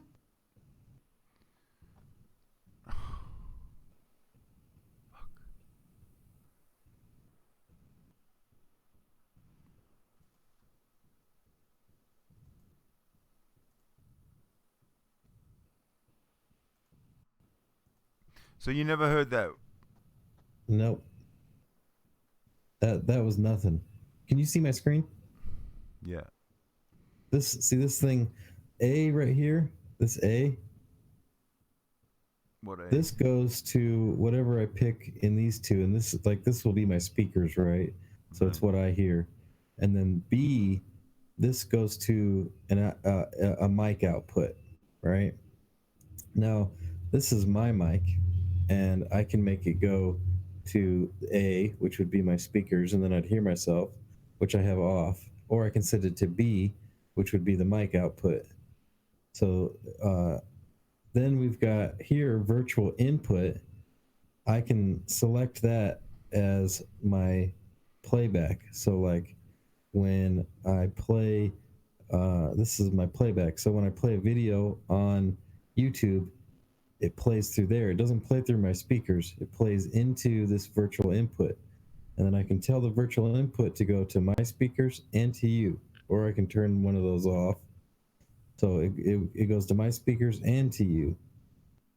Now, in Hangouts, I have to have the voice meter here has to be selected as the mic. Right. And then whatever goes to this B here, and if like right now I have my mic and I have the virtual input right here from a video playing, both going to the virtual out, which would be this virtual output right here as my mic.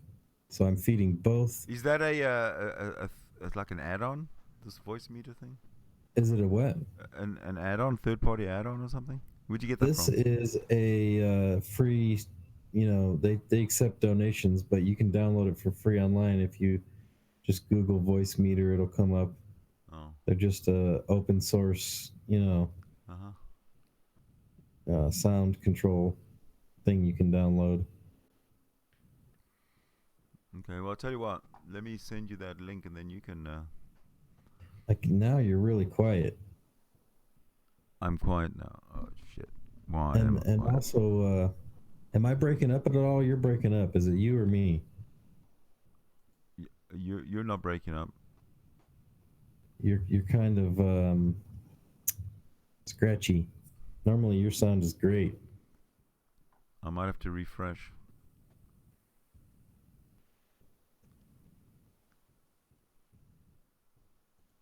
But let me give you the link. Yeah, you're so quiet now. Let's see here. Quiet. Maybe you've turned down my volume or something. Is that possible? That was a little louder. Well, I'll turn you up a little bit there, though.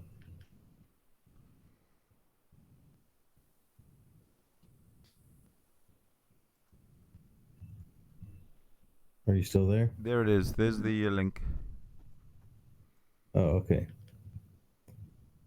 Let's get the fucking screen share on too.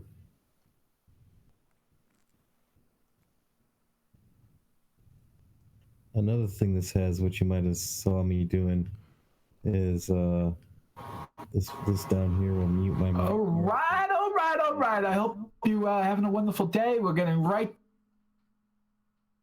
back into it, back-to-back videos. I'm all strapped in. As you can see, I'm all strapped in.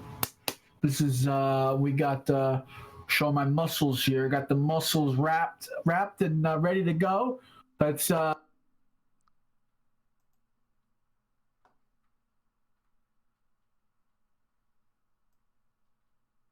Why'd you stop it?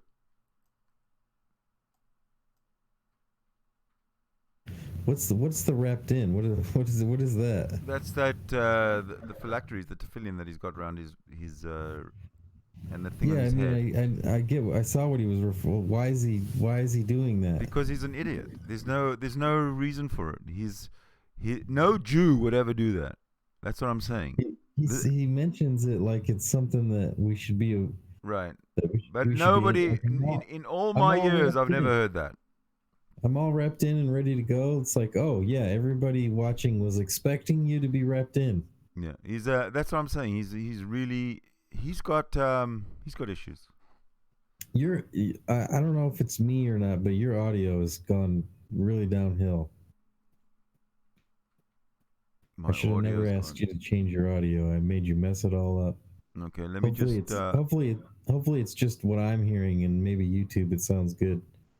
Well, that's what I want to go see. I want to check YouTube to see if it's actually coming Fucking through. Hey Rapid, if you're still listening, if anything's coming through. Type in the chat. The bad thing is you can't trust the chat. Your audio might sound great out there, and they'll still tell you it's shit just to fuck with you. I'm having.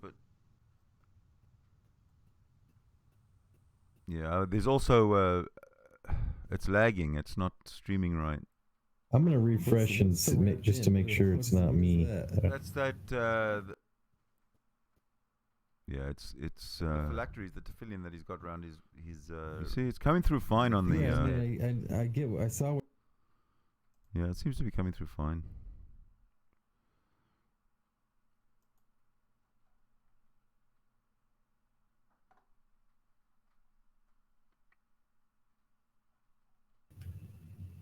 There we go. Test.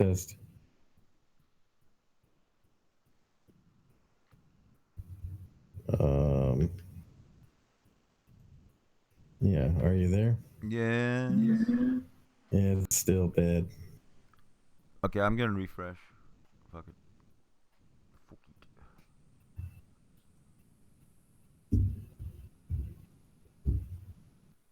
I'm gonna try and refresh it. Oh, fuck, man. I don't have enough screens. That's my problem. I only have 2, and it just seems that I lose everything.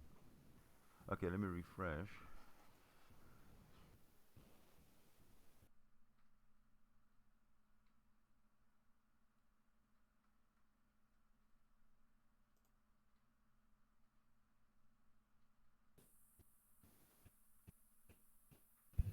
Oh, you were refreshing. Okay. All right, how's it? Oops. Okay, how's that? Anything? Yeah, you're good. Now you're good. All right. Let's continue. We're all strapped in now, right? We all strapped in, ready to go. Let's do it. Strapped in. Sometimes you have to be strapped in. Subscribe, comment, and rate. You know what to do. Sometimes you need to get buckle up, buttercup, because things get rough. And we're spiritually protected here. We're wrapped up. Now I'm hammering it up a little bit, but I hope everyone's well. We're gonna read about a little Kabbalah. Kabbalah. The word for give thanks in Hebrew also means to acknowledge. Why is he screaming? So it is often as it is. What's that? Why is he screaming like a fucking idiot? What did he say? He said the word for give thanks in Hebrew also means to acknowledge. Okay. If it is offered as a thanksgiving offering, that's Leviticus 7:12. So we're reading here, and if you're watching live, please leave a comment. Let me know what you think. I think you're full of shit. So that means if it is offered as to acknowledge offering. Yeah, I think he's full of shit. To give thanks is to acknowledge. So it is offered as a acknowledged offering. Yeah, there's no way you're ever going to understand it. They don't understand it themselves. All they do is, this is what happens with these Orthodox Jews, ultra-Orthodox Jews. Some guy will stand up and give a speech about something like this. The reason he's saying this is because he listened to it by somebody, right? So he listens to it, and everybody gets all excited and all, noddy. Oh, yeah, I get it. But really nobody gets it. And then he comes and he tries to parrot it on a video, and it's obvious that he has no clue what he's talking about. So yeah, run it. Are required to bring a Thanksgiving offering to the Holy Temple. Today we recite the Gomel blessing. Also see Psalm 107. So one who safely crosses a sea, one who recovers from a possible life-threatening illness, one who is released from prison, and one who safely crosses a desert, we say a special blessing. That's so arbitrary. Yeah. Crossing a sea or a desert. Releasing from prison. What if I made it through a fucking dense jungle? No, doesn't count. Sorry. No. Sorry. You know why they don't count that? Because no Jews are found in jungles. Come on. Yeah, I know. They didn't even know what a fucking jungle was. Exactly. They're desert people, man. This is more evidence that this was written by, ancient fucking people from one area of the globe. Yeah, it was written by Jews in Babylon during the Babylonian captivity, which lasted only about 60 years, or not even that long. Yeah, another one would be like, what about a freezing tundra? What if you make it through one of those? Yeah. It seems like those are comparable. Well, I don't know what it is about this particular Jew that gives him the right to, or the authority to preach. That's not a Jewish thing to do. What he's doing is a Christian thing. The preaching. That's part of Christianity, evangelical. So that's what he's doing. You're right. The Jews have never really been much of the Jews. The Jews preach. The Jews preach, and they will try and not convert, but they will try and bring other Jews like myself, let's say, who's secular. They'll try and bring me back into a religious life, but they won't go after somebody who's not a Jew. And what this guy's doing is preaching. He's preaching to everybody, and that is not Judaism. What he's doing is he's fucking it all up. He's cocking it all up. He's fucking it up for all the other Jews. But anyway, let's hear what he's got to say.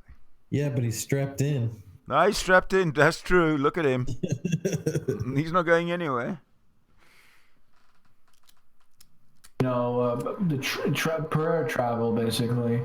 In Hebrew, the word give thanks, lahodot, also means to acknowledge. In this context, each of these four situations reflect upon a specific spiritual danger. So spiritually speaking, according to the Zohar, when someone does one of these four things, something happens to these four things, it's because there's some spiritual danger. So the C refers to Chakma. We have Chakma Bina Dot, knowledge, wisdom, and understanding. That's Chabad. If the vast expanse of the divine wisdom is called the sea, so the sea is the Chakma, the divine wisdom. Wisdom is like the sea. The experience of divine insight carries with it the danger of drowning. In this experience, thereby forgetting the process to process it in an intellectual, to process it in an intellectual way, so that it can be to eventually affect and remake the emotions. So you're not learning something. And wisdom isn't just for wisdom. It isn't just for I claim to know something. It's for actually internalizing it and become part of you. So you can drown in the sea, like Pharaoh drowned in the sea. Why did Pharaoh drown in the sea? What does that mean? The Egyptian, we were leaving Egypt. We were heading to the promised land to have a nice life. Egypt, the embodiment of physicality. We were saying, we want to be spiritual people. He drowned. He chased after us, but he couldn't live. He drowned in the sea. He died. Pharaoh thought he was this wise man, but really he wasn't wise. He only had worldly knowledge, and therefore he died. He died because spiritual wisdom he couldn't attain, and therefore he drowned. A patient refers to Bina. The numeral value of the word patient, likening the sea to the wisdom, talking about digging deep for your bullshit. This is kind of goofy in a way, because it's like, okay, so you pray when you go through the sea. Does that mean, if the sea means wisdom, does that mean you don't have to pray when you go through the actual sea, but when you go through some sort of experience where you're immersed in wisdom? Well, the sea's kind of magical, because this is the same sea that didn't drown anybody in the flood. Remember that.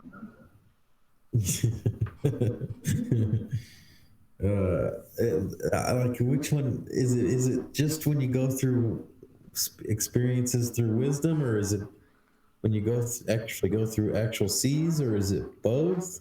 You'll have to ask Rabbi Geshala. I have no idea. He seems to be the expert. And he said it's only situations that are spiritually threatening. Is it spiritually threatening to go through an actual real sea? No, because there's no such thing as a spiritual anything. So, yeah, right. It's all coming out of fucking nothing. All coming out of his ass. I mean, I'm trying to pretend the fantasy's real to even see if there's any logic. The fantasy of John Geshala living a life of Hasidism or Orthodox Judaism is real, but it's pretty sad at the same time. You notice how he tries to pronounce the words too, and it's like, oh, he's useless. He's useless. He says he speaks Hebrew and he doesn't. He's a liar. He's an absolute liar. I mean, even if he got the pronunciations right, you can tell he was kind of like... No, I tell you why he doesn't get the pronunciations right. Because what he's doing... I tell you, let me give you an example. There's Ashkenazi Jews and there's Sephardi Jews, okay? The Sephardi Jews were brought up with what's called North Africa and the Arabian countries and in the East, okay? The Ashkenazi Jews lived primarily in Europe. And what they did was that they originally were from Germany, and with all the anti-Semitism that happened all the centuries, they moved from Germany all the way east and then back. So they kind of spread out all over Europe. And what they did, they took that German and they turned it into Yiddish. So it sounds like German in a kind of with a different dialect, but when they write it with Hebrew script, right? So it's almost like English and French. They use the same letters, but they're different languages. Okay, so that's Hebrew and Yiddish, same letters, different languages. But what I'm trying to say is that the pronunciation, the Ashkenazi pronunciation of the words, is what this man uses. That went out of the way. As soon as Israel came into being in 1948, that Ashkenazi pronunciation went out the window. If you go to Israel today, you will never hear, you listen to the radio or you watch TV or you listen to a speech or this, that, and the other, you'll never hear the accent that this guy's trying to put on when he tries to talk Hebrew, because it's an Ashkenazi accent which nobody uses anymore other than these sects, these cults that John is in. You think he goes to temple and they're Ashkenazi there, maybe? Absolutely. That's where he gets it from. And that's why when he prays or when he tries to speak Hebrew, he says it with this Ashkenazi accent, which obviously means that he's hearing it from his teacher, who through tradition they use the Ashkenazi accent. The reason I know about this is because my father, he was educated before or during the war, before Israel was founded. When I went to school to learn Hebrew, I was taught in the sort of Sephardi accent, the way they use now. When my father went to school, before Israel was founded, he learned Hebrew in the Ashkenazi. So when he used to speak it and pray and what, he used to use that Ashkenazi accent that John uses. But nobody uses that anymore. It hasn't been in vogue for 70 years, other than in these cults that John belongs to. So there you go. Well, they're all cult, really. Yeah. Well, of course. But he's like he's in the fucking. He's drunk the Kool-Aid, and in fact, I've got a whole lot of. He's part of the Chabad organization. Okay, now that's what that is supposedly an outreach organization, but really what it is it's a money begging, donation grabbing organization, and I'm going to prove it because I'm on their mailing list, and I have got all their. I've been watching. I got a whole bunch of emails last year, around about this time it all started, and it was all about the holidays. Donate. Okay, at the end of the holidays, I still got emails through the summer and stuff, but there was very little of the donate. Now the high holidays are starting again, and I'm starting to get those emails. Donate, and I'm saving them, and I'm gonna present it as one separate program about the Chabad scam. So that's coming up. So what this guy's involved in, basically, he's trying to what these people do is they pretend. Hold on a second. What these people do is they pretend that they immerse themselves in Torah study and all this kind of stuff, while at the same time asking the general public or the Jewish general public for donations. And you get these letters like, I've been studying Torah all my life, and now I want my daughter to get married, and I can't really afford to give her a decent wedding. So if you could give us $1,000 towards the wedding, blah blah blah blah blah. This is what they do. They're really, really, really a bunch of shysters. So is John doing any of the e-begging? Well, he's doing it for himself. It's just like everybody else. But he's not saying he's not going to say, he's not going to come out directly and beg for something and say they'll send it in the form of a letter accompanied by a whole bunch of propaganda. It's not just out.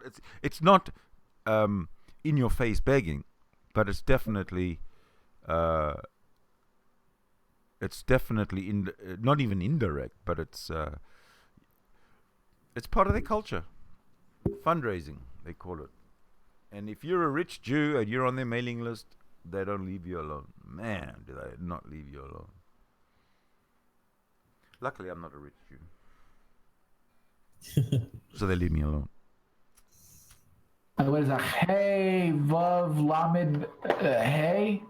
Chet, Vav, Lamed, Hey is 49, alluding to a person who. Hold on a That's what I second. was That saying. is pronounced cholé. Cholé is yeah, it could be a patient, like he says. Cholé also means sick. So I don't know where he's going with this. Even if he gets them right, You see, he didn't even know how to pronounce it. He knew how to he knew how to recognize the letters. That's it. It's funny because you can tell that he doesn't. He's just kind of winging the pronounce. He's winging it with the pronunciations. Exactly. Now, for the record, like he's teaching you how to do it. right? For the record, I lived in Israel for 3 years. I spoke the language fluently when I left, and I can't say I speak fluently anymore because I've lost a lot of vocabulary. But when I listen or hear or read, it comes back way quicker. So to listen to this guy's ignorance is kind of painful. But anyway, it's what it is. Go ahead. It's all foreign to me. It's all Hebrew to me. Yeah, no, and it's not to me. That's why he grates me so, because he's so disingenuous.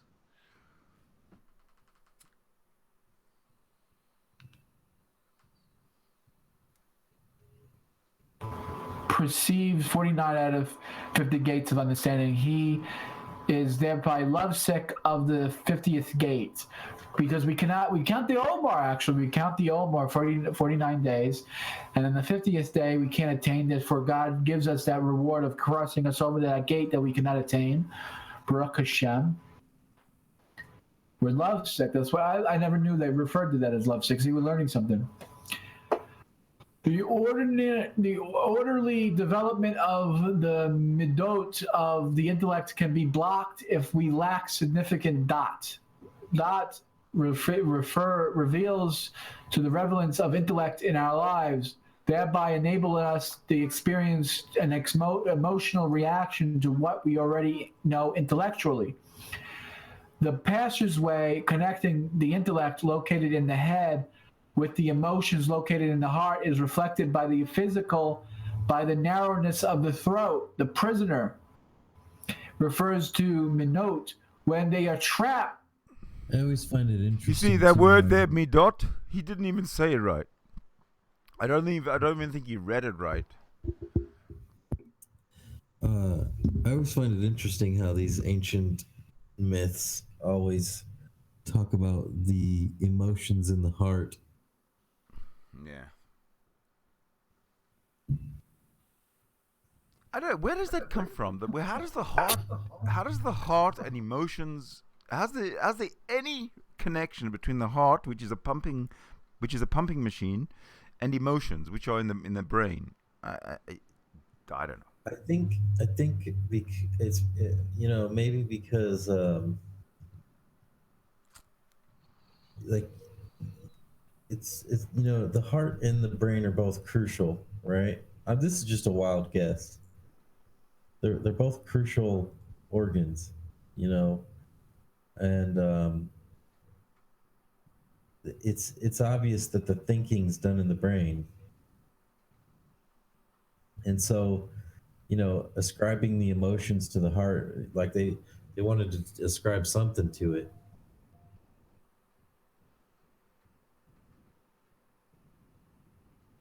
So I'm guessing that's why they defaulted to putting the emotions there. I don't know. Maybe it has something to do with the fact that you get like feelings in your stomach and your chest. You get butterflies, or when you're nervous or whatever. I don't know. It's weird. I'm having some serious streaming issues here. I don't think it's streaming to the YouTube channel correctly. It's getting stuck.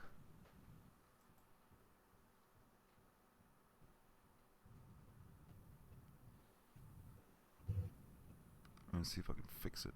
Did we mess it up when we refreshed? No, it's encoding overloaded. Considering turning down the video settings or using a faster encoding preset. The fuck? Faster encoding. Oh, there we go. Faster. Which way is faster? That way?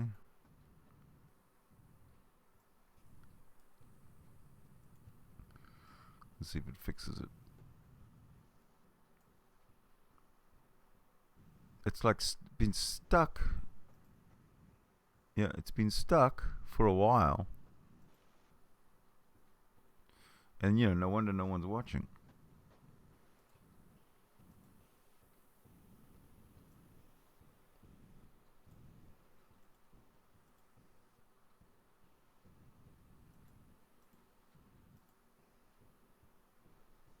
Here's another theory.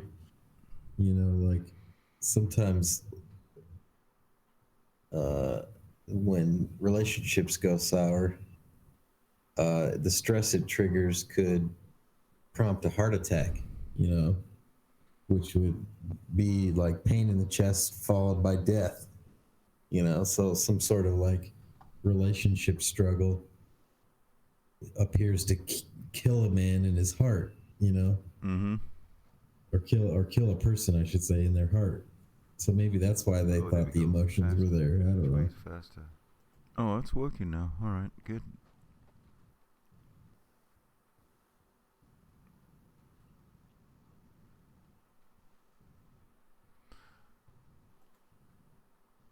Are you gonna play more or what? Oh yeah, are we ready? Yeah.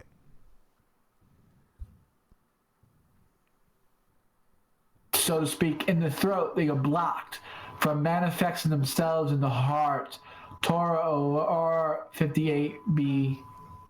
Malchut compromises our faculties of expression, which, when properly inspired, we can inspire others. In the words of the sages, words that are issued from the heart of the speaker enter the heart of the listener.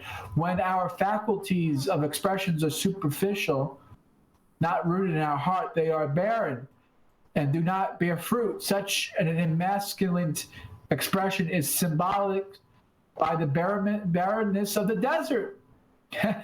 See how they tie that into it's so amazing how the wisdom of the Zohar actually highlights basically what's happening spiritually in a physical way.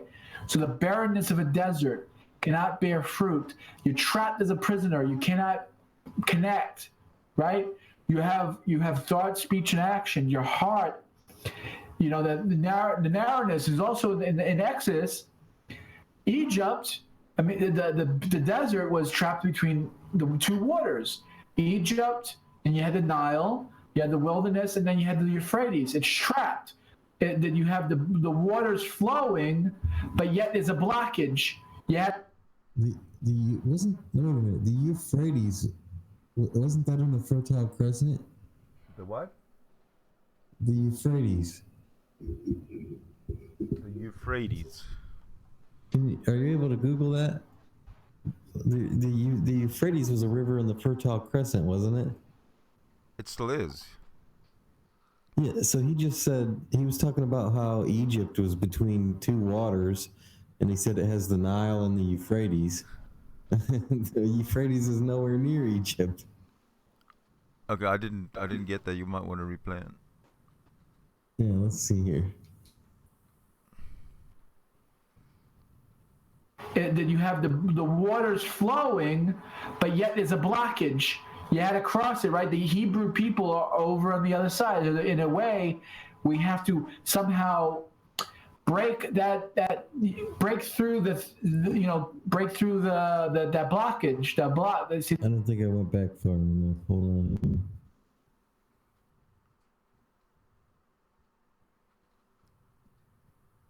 Two waters, Egypt, and you had the Nile, you had the wilderness, and then you had the Euphrates. It's trapped. Say it again. You got the Nile, then the wilderness, and then the Euphrates. Well, that's kind of right. Well, no, because the Nile, and then there's a lot of desert, and Yeah. then the Euphrates. There's Yeah. no, I mean, if there's any wilderness, it's around the Euphrates or around the Nile. Well, the desert and the wilderness, I think, are the same thing. Oh, they call the desert. Oh, okay. All right, so that's what I see what you're saying. So he didn't get that wrong. Then we'll give him credit for that one. No problem.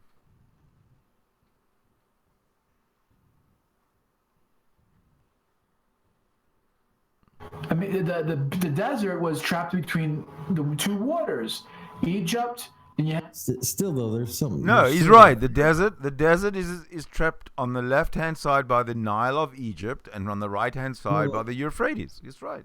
I mean, the locations are correct, but I don't know if I'd call them trapped. Oh, Like yeah, the, well. the desert's trapped by the two rivers on the sides. How, like, no, it's not trapped by them. It's just in between them.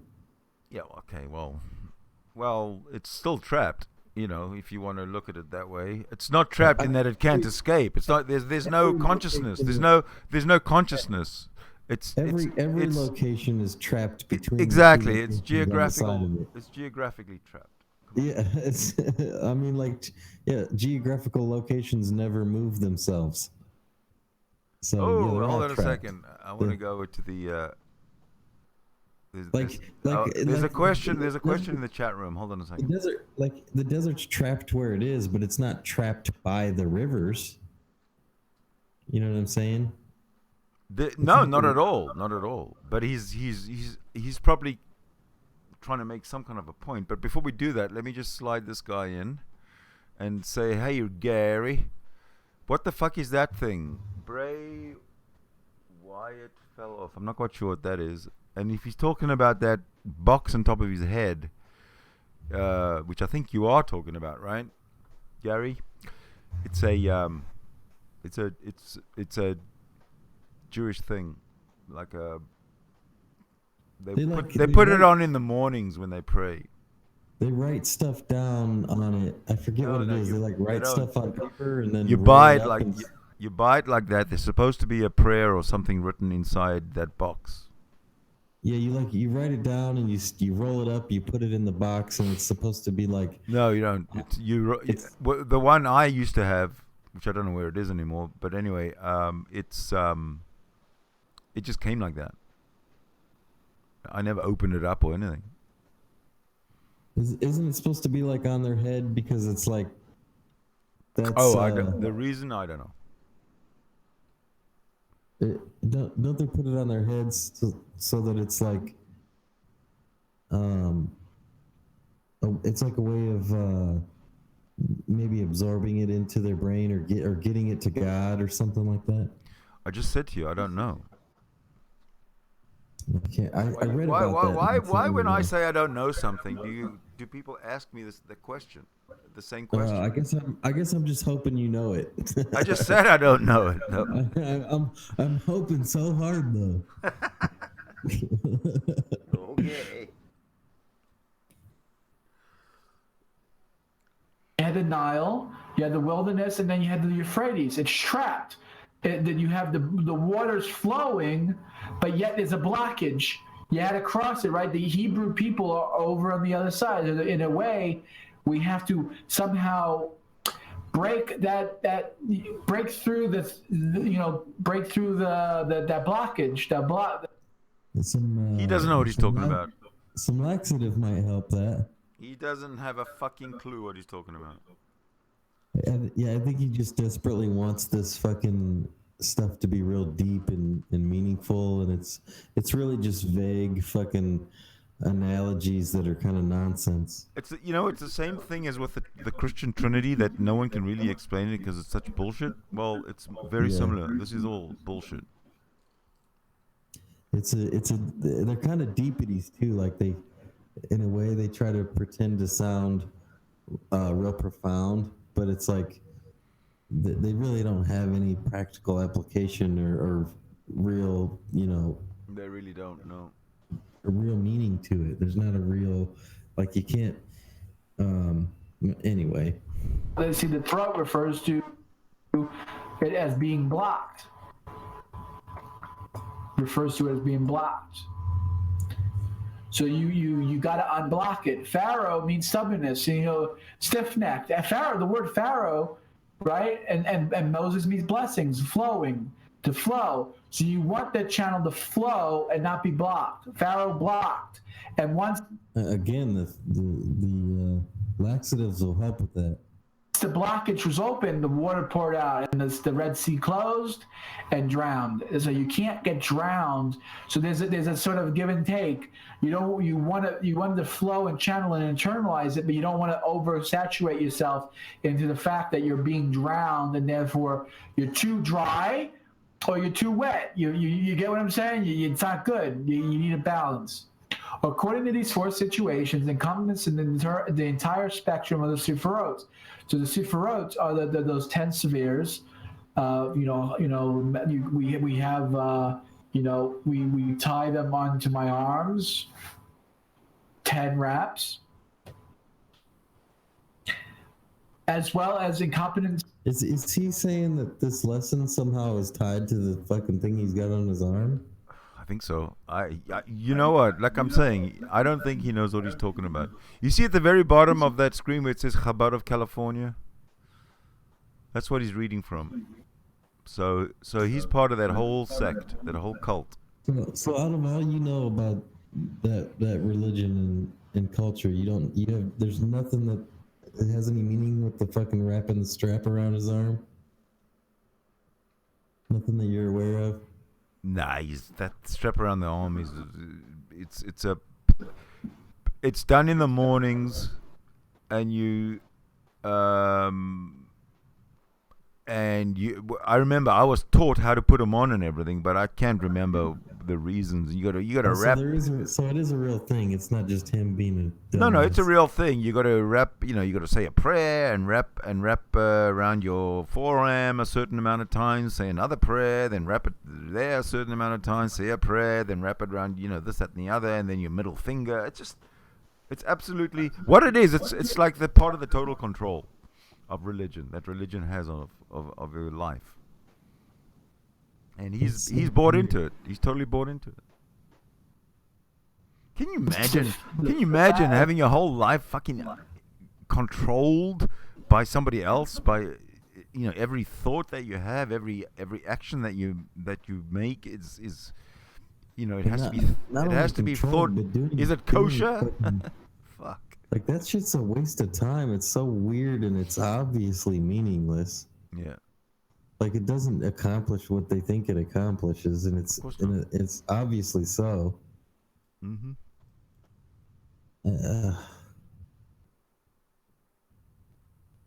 The facets of the human soul. If we survive and recover from all of these dangers, not by drowning in the sea of Hakma, by progressing to that 50th gate of understanding, by manifesting the emotions of our intellect, and by communicating our inspirations to others, we thereby rectify the entire completement of our soul powers. Therefore, we level up. Our soul powers. We get to the we finally it's a progression. Therefore, we have. For some reason, I'm thinking like that old cartoon. Our soul powers combined to give things. Yet, even after completing our full self rectification, we must still acknowledge that God's infinity transcends our capability to conceive, and therefore remain before us an infinite number of rungs on the ladder of spiritual ascent. So you got to progress. You got to climb that ladder, but when you climb the ladder, it gets higher and higher, but you don't want that flow to be overpowering. You sink back down, and you don't want to be too low. It's so powerful. This is adopted by the... He likes to think he's climbing an intellectual ladder, but I don't think that's what I don't think he has a clue what he's talking about. Rebbe, powerful stuff. We learned a very powerful lesson today. Let me check the live view to see if we have any viewers. Any questions, comments, complaints, anything to do with the lesson?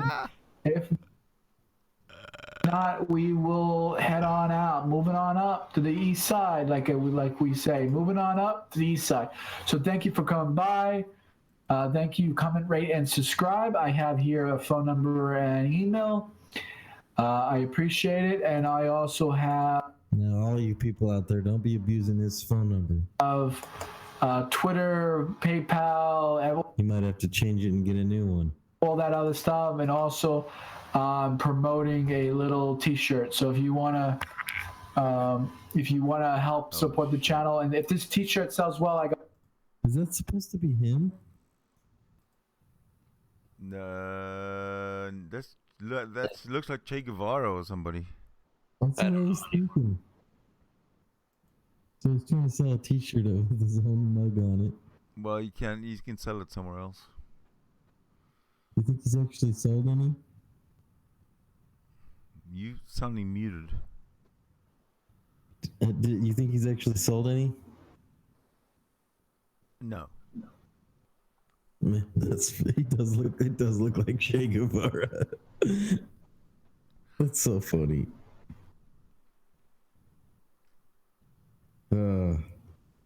I think that's the last one I'm going to do, Sydney. I think I'm going to have to cut out of here. All right. Sounds to me like you are. What's the time anyway? It's 8:21 a.m. It's time for me to go to bed and get some rest. Okay, over here it's 5:21 a.m. It was fun though. Yeah. Well, thanks for joining in. I'll keep this open for a little while, see if anybody else wants to come in. Talk to you again next time. Yeah, all right. Yeah, I'm gonna go pass out again too. All right, guys. I'm gonna keep it open, like I say, for a little bit. Buddy. See if anybody wants to come in and have a chat. I don't know. Talk to you another day. Yeah.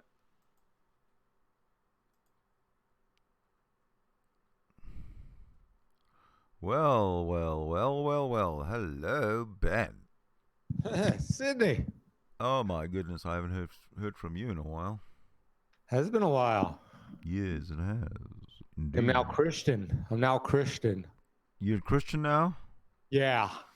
Well, that's okay. If you have to be Christian, you gotta My be zombie Christian. look. I'm a Christian. Now, how are you doing, man? Doing well? Yeah. All right. Has been a long time. What the fuck? Well, This is like reunited, and it feels so good. yeah, I haven't really gotten back until today into the sort of long-term hangouts, like open hangouts like this with a link and everything.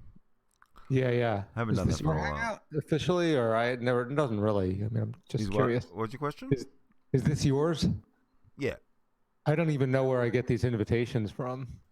I just put them in. I just put them in chat rooms. Okay, I would have guessed it was yours. As yours were always significant for the double Sydney, the double Ask an Atheist. Right. Oh, that's right. Yeah. So I've been in hangouts with British guys. A lot with them. They're kind of fun because they like to banter. You know, they have this whole Banter. They don't shut up. They don't shut up. But anyway, some of them are pretty cool. No, they Then I've are. been Some of with them are these- great. They have these black Hebrew Israelites who are they're the worst. Well, The British have? no, these black Hebrew Israelites. What about them? You've talked to them. You've spoken to No, them. I've seen G-Man and his problems having with him, but I personally haven't spoken to myself. Oh, dude, they're horrible. They're like they don't seem to be able to converse. They're mostly flat earthers, believe, every word of the Bible's true. Some of them believe in Jesus, some of them don't. They all believe pretty much white people are evil, and the most evil of white people are, guess who? The Jews! Yes! Oh, yeah. I knew I'd be right about something sometime. Yes, because we, or those who claim to be Jewish, are actually fake. We're fake. We're not real people. They're the real Jews, or the Well, real. you know what? Maybe they have a a point. The point, but when it Who comes to cares? Jews, it doesn't really matter because Jews is a religion. Judaism's a religion. Right. So if you're a Jew, you practice Judaism, which is your choice. Anybody can do that. The problem or the difference is that whereas you and I, not necessarily identifying as Jews, we cannot get away from the fact that we are Ashkenazi genetically, right? So, and that's what we are. We're not Jews. We're Ashkenazi. Right. We're of that tradition. Our parents Right. were. Now We what have that they are- food, the song, whatever. No, it's genetic. It's hereditary. It's a genetic Right. thing. I'm Well, not what do gonna they argue. have? What do they have that's genetic? Anything? Melanin, which makes them, which traces them back to the tribe of Judah. Yeah, but they could be anything. They could be any one of any West African, Central African, East African, whatever tribes. They don't necessarily. There's no. I don't know. There's no Maasai Jew or whatever. Well, do you know about they are all in love with there was actually he was a Jewish I think historian, Arthur Kessler, I think is his name. He wrote a book about how Ashkenazi Jews are descendants of a Khazarian tribe from eastern Turkey, which, at least according to the stuff I read, and it's all internet stuff, has been kind of I don't. debunked. Well, I don't know. Don't know about It's that. been What, debunked it genetically, could but be. those guys love it. I heard, by the way, Ben, that Khazar there was definitely a Jewish Khazar Yeah, tribe or conversion. whatever. I also found out another one called the Gnassanids. You know, there's the Sassanids, and then Sassanids. the I've heard Sassanids that. were pre-Persian, but Yeah. there's the Ganasids. I just heard it in a podcast yesterday, and they were also the Jews.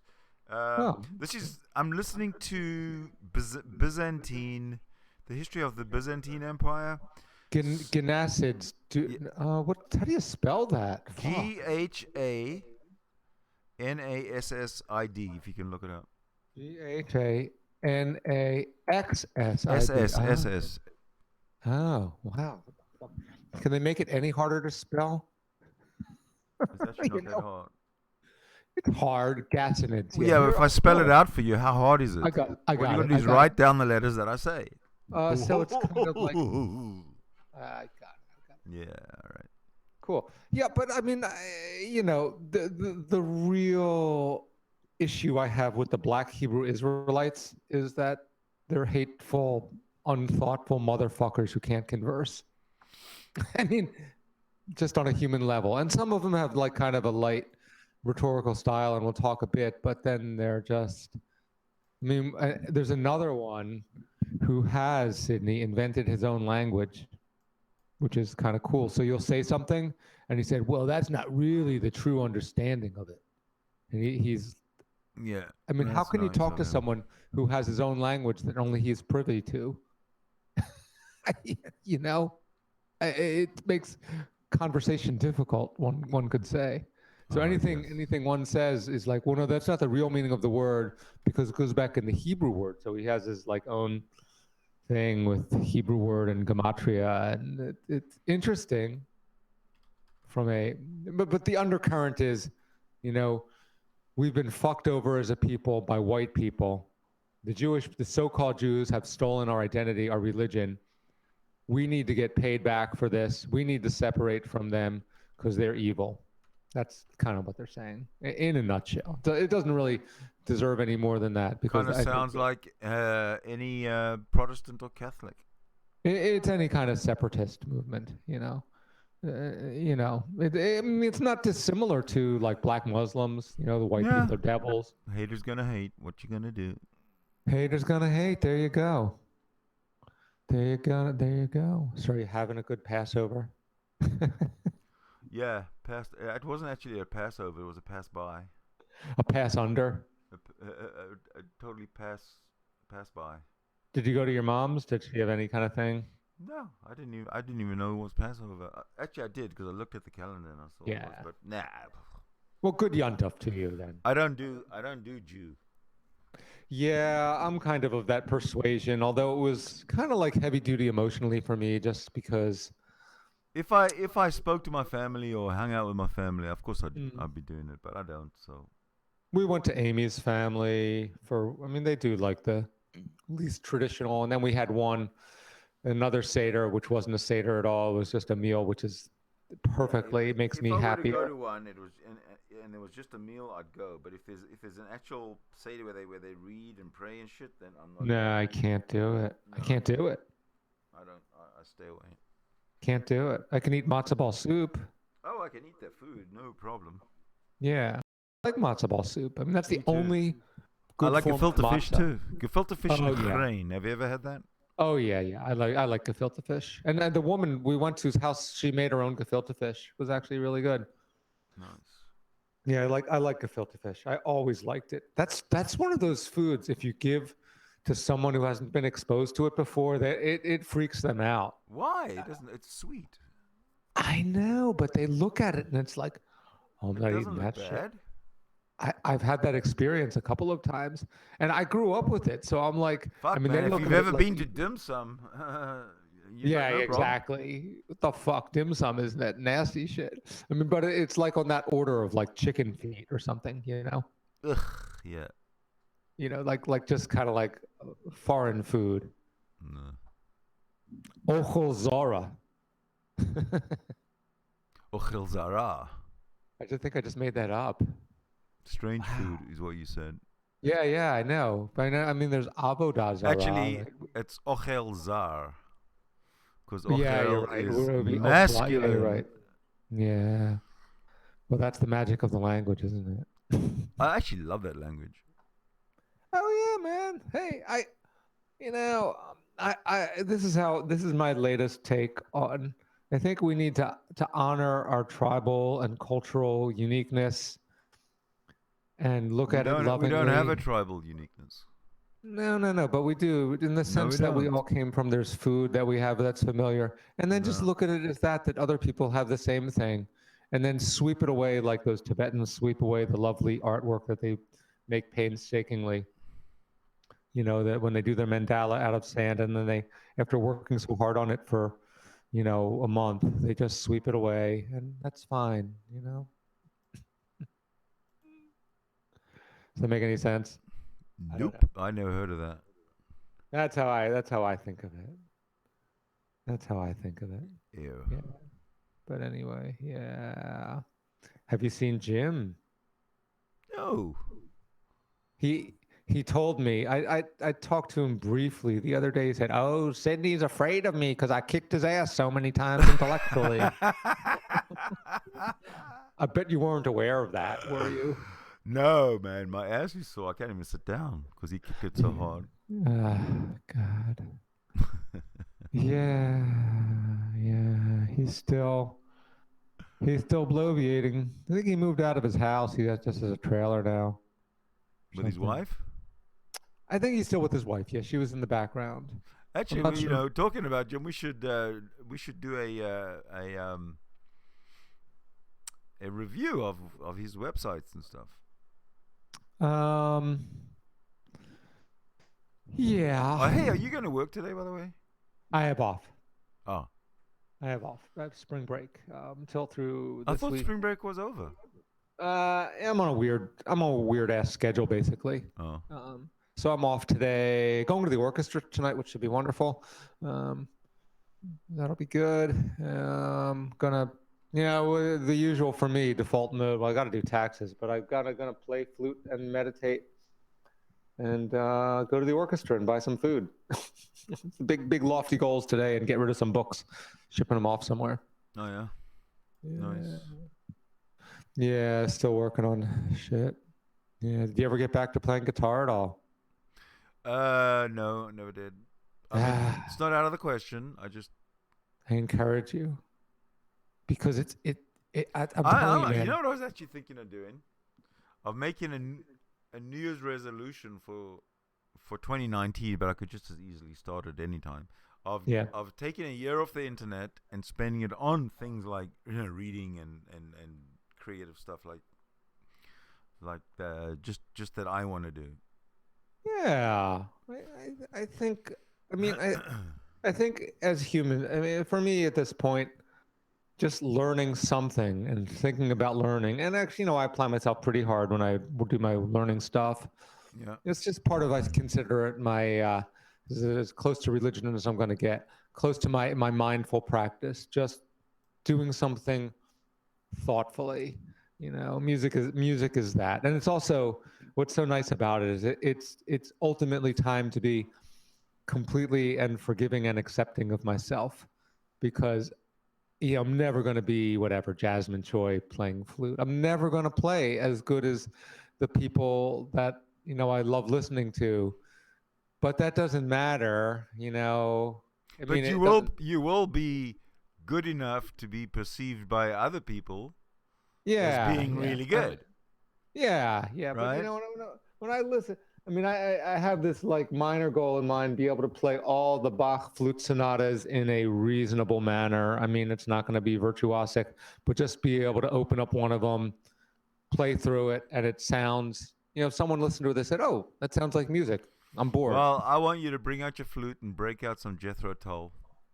Well, the thing about Jethro Tull, he had kind of a unique theatrical style, combined with really good playing. Yeah, I can do it. I can play brick. I mean, there's always the famous beret and the other stuff. But I played for dance. My wife and I played for dance the other day, like kind of a kids family dance. So that was really fun. She's a violinist? She plays violin. Yeah, good memory. Yeah, we joined this guy was teaching like at the local kind of local like adult ed continuing ed stuff. It said play tunes. So it's just we would go every week and learn like 2 or 3 tunes just by no music, just like listen and play back. And there were a few of us. And then we played for a dance. So that was fun. That was really fun. Oh, yeah. Yeah, like kind of like British or Appalachian stuff, just kind of stuff they use. They probably have it up there too called contra dancing, which is kind of like a cousin of square dancing, basically. There's a caller, and you have set choreography, and you just play like a jig 7 trillion times till they're done jigging. Then you play another jig, and play a reel. But kind of like these lovely tunes, they're nice tunes. I must say, it was fun. Yeah. Hey, it's all music, man. It's good. It's all music to me. Yeah, there you go. There you go. So I've been talking to some white supremacists too. They hate, you know what? You know who they hate the most? Blacks. Mm, No, wrong again. Wrong again. Shit. The Jews. Damn. They hate the Jews because we have like a, what is it? Like we're really the rulers of the world.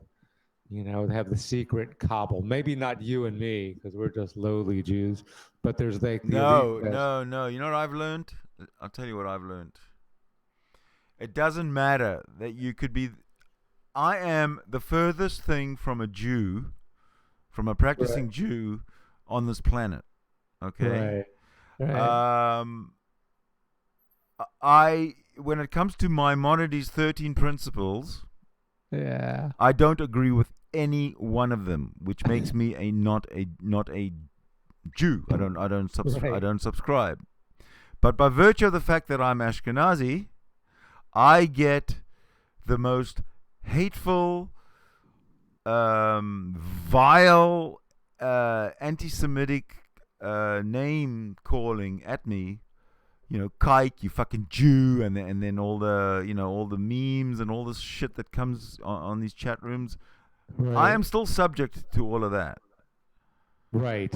So and there's nothing I can do about that other than either ignore it or take it. I mean, even the fact that you say that we're atheists, and I've said that. I say, well, a lot of Jews are atheists now. It doesn't matter. You're still. Doesn't matter. It's like in Germany. I could be if I was in Germany in 1938, let's say, okay, and I was as atheist and as secular as I am now.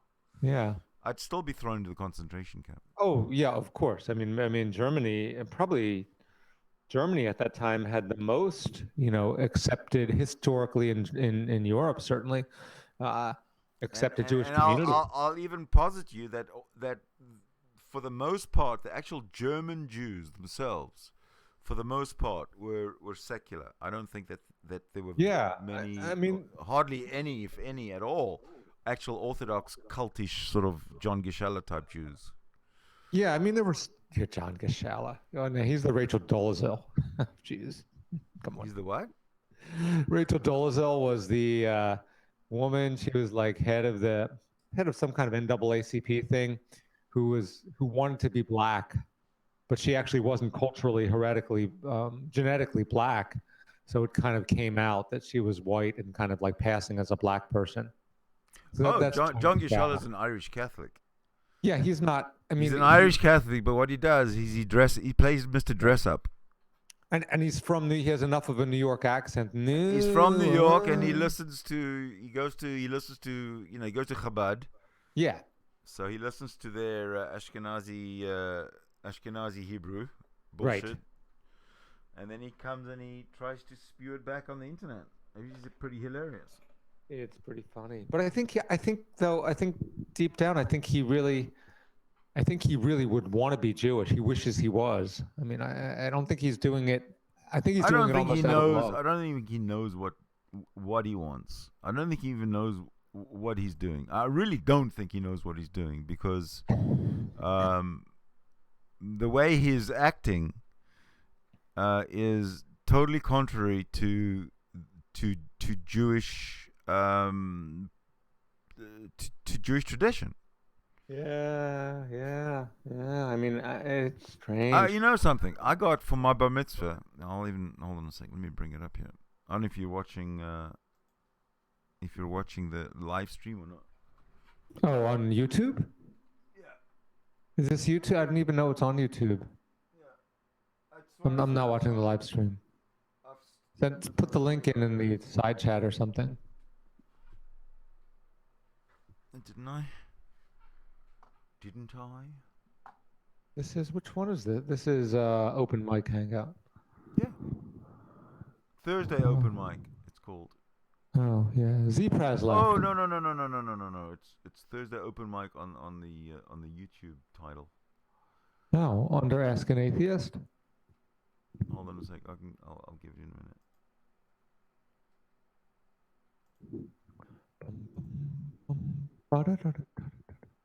I'll just give you there we go. Thursday open mic.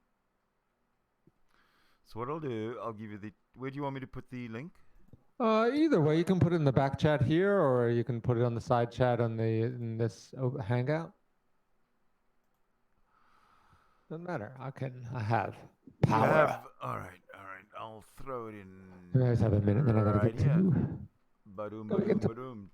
playing and all that shit. Okay, now to get back to what I was saying. For my bar mitzvah, I got a book called The Jew and His Duties. Yeah. Right? Mm-hmm. Hebrew publishing company. And in this book, there's a section on how to behave. Uh-huh. Yeah. Are you behaving?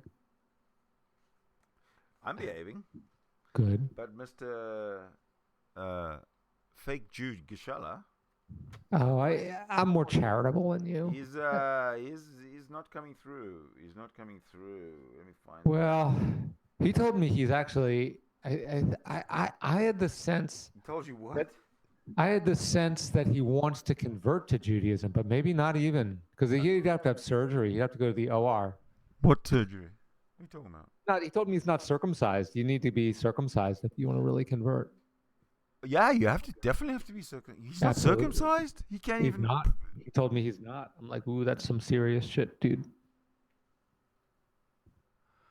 He's got some kind of mental thing going. Well, there's some people on the internet who really don't like him. They call him J-Dubs or something. I guess there's some history with him. No, J-Dubs. He used to be J-Dubs. He Right. used to. This was before I even met him.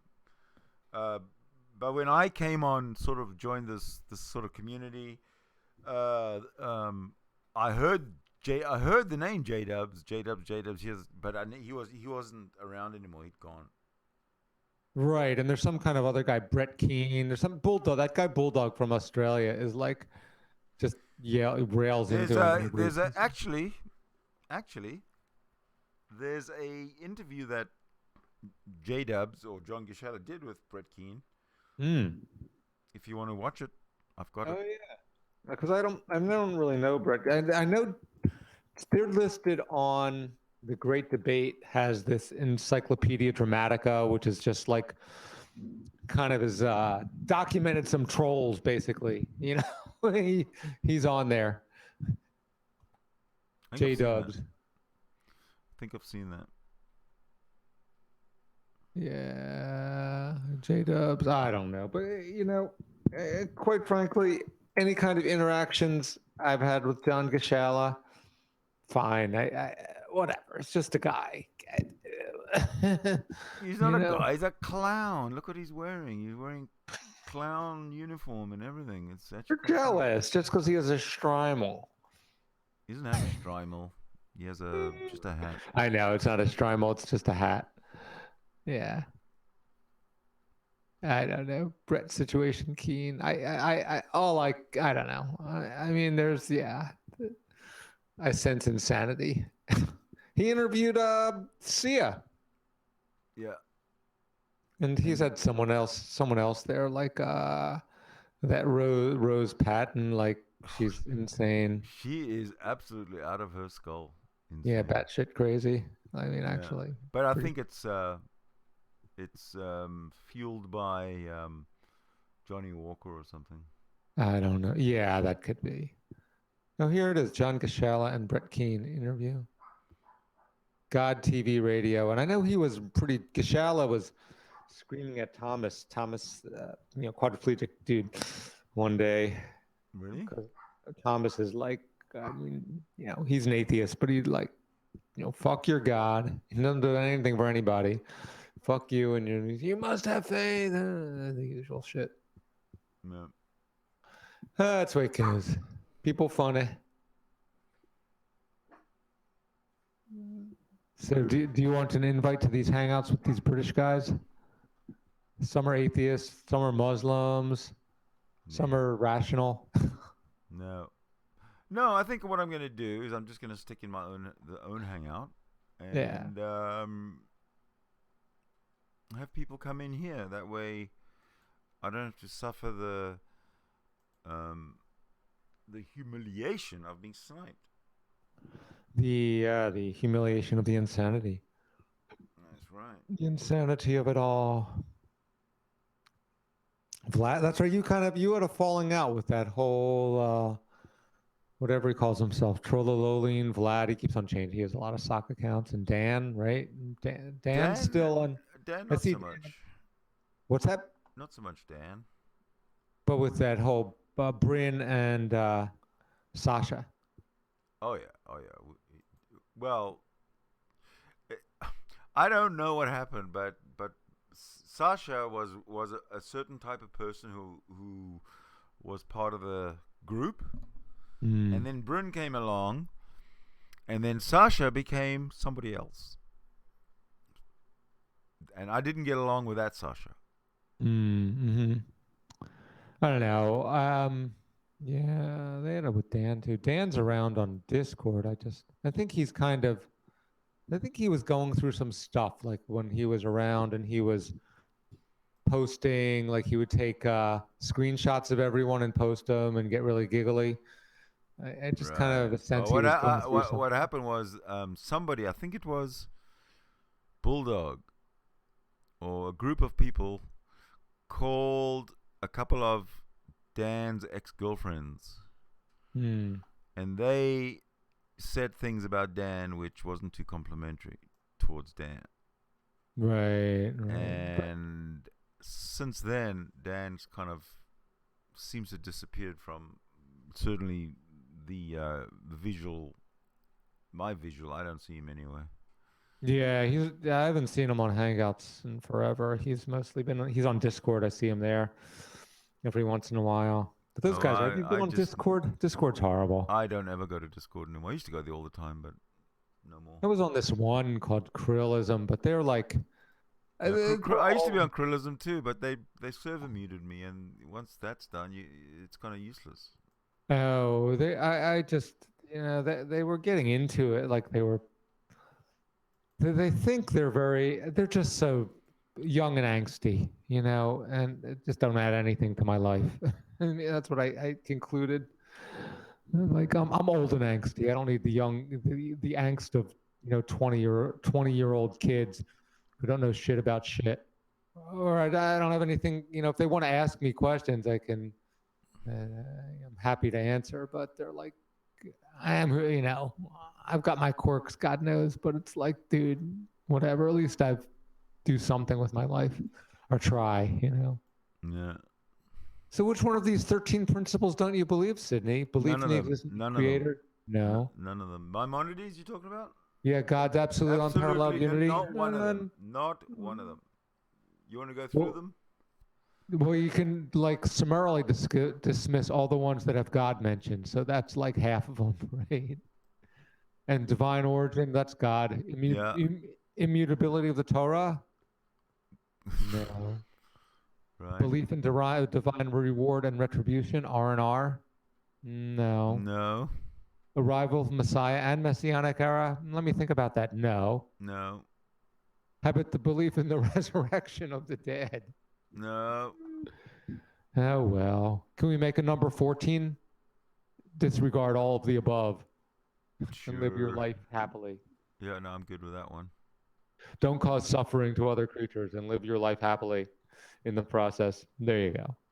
Certainly. Certainly, my friend. Certainly. Yeah, certainly. Certainly. Yeah, there you go. I am going to go and play music and shit. Oh, yeah? Okay, I was just going to line up the Brett Keane Gisela interview. Oh, yeah, post it, and then I'll watch it at some point in a little bit. Because the one thing I find, the one thing I've mastered in life is procrastination. I'm still working on it. Yeah. It It's only, okay, what I'll do is, I'll just post it right now. Are you going to post it in the back? Yeah, let me get that. Sure. I'll get I think I'll find it. G-dubs. Oh, crap. I'm sorry, I can't post it because I'm playing it from a pre-recorded. So I mean, I found one where there's it'll be in there. It's in the I can J-Dubs and Brett Keane. I found a couple of things. There's an interview. Yeah, that's the one. Where it's like let me find it. I'll see if I can find it for you. Hold on. Brett Keane. Who? I don't even know the dude. There's one. He says that Brett Keane committed YouTubercide. Oh, there's classic. No, that's J-Dub's interview with a number. I don't know why he has no number. Oh, I'll get it for you. I'll get it for you in a second. Oh, there he is, Gisela.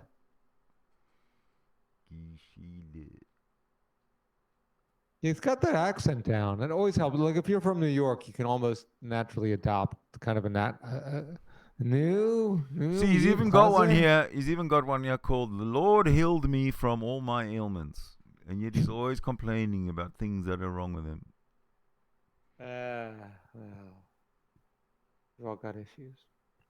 Not me.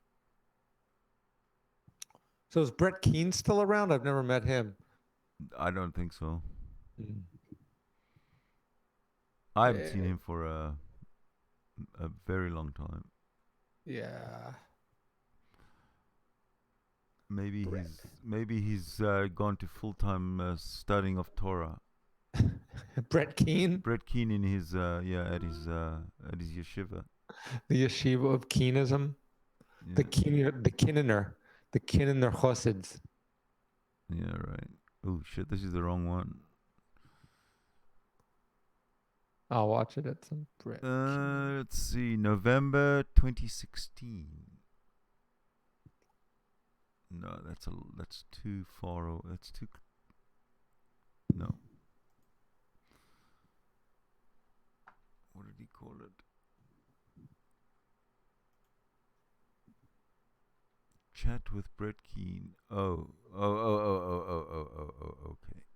So it wasn't that one. It's called Chat with Brett Keane on Discord. Oh, Let's see if I can search for it. J-Dub's chat, or is it Gishal at this point? Shall now? I think.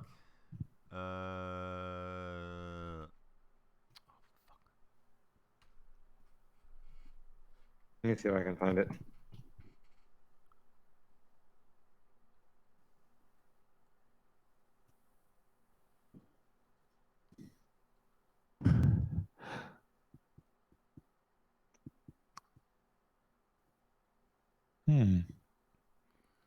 Indeed. Oh, maybe it's under his Discord playlist or something. He's got a fucking Discord playlist.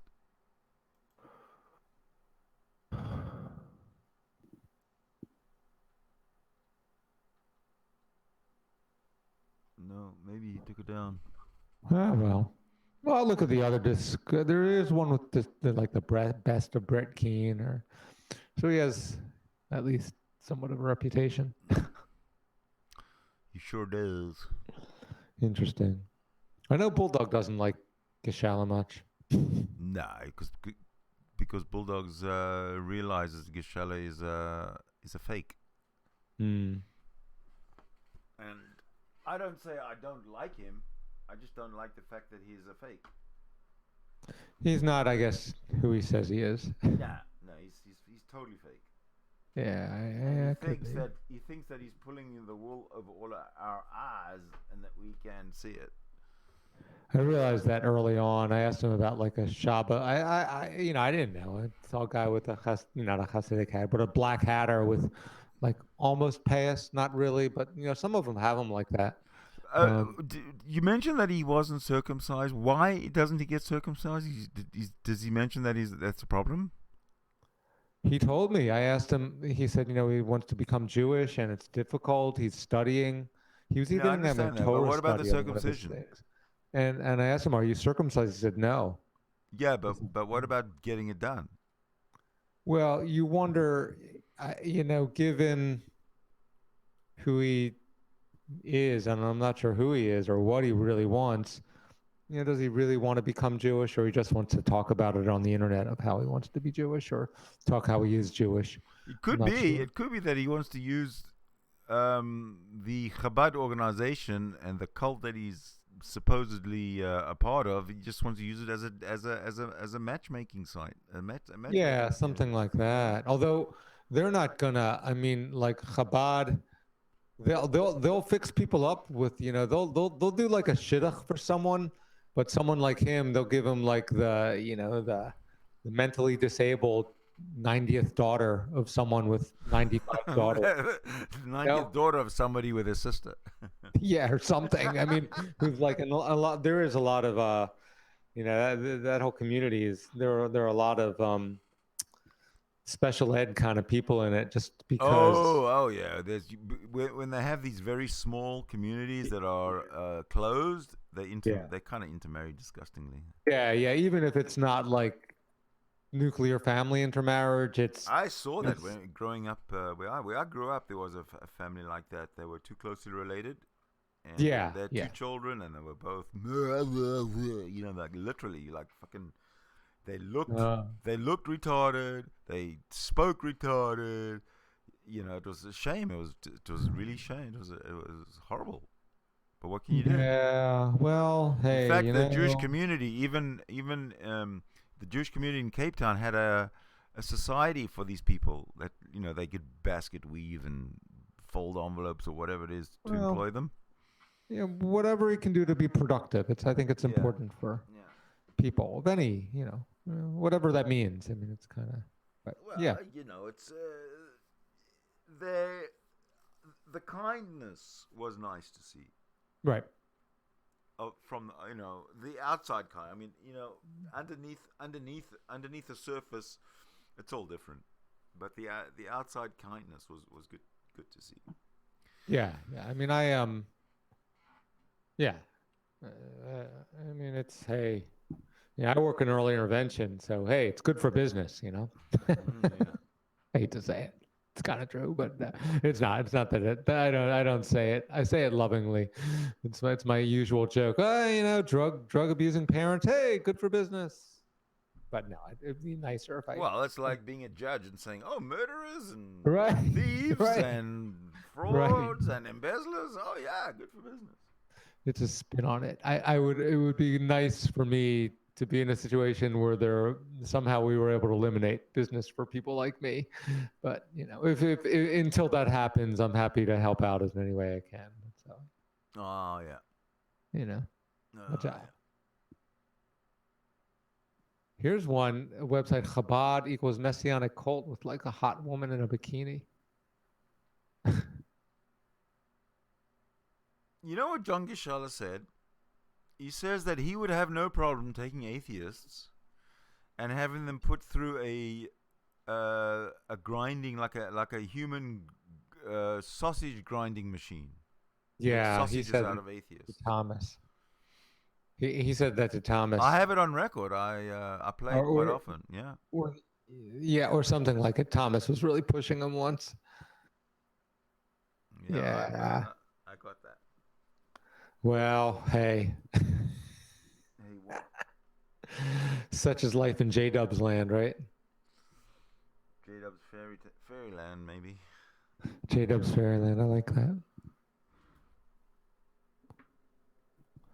Yeah.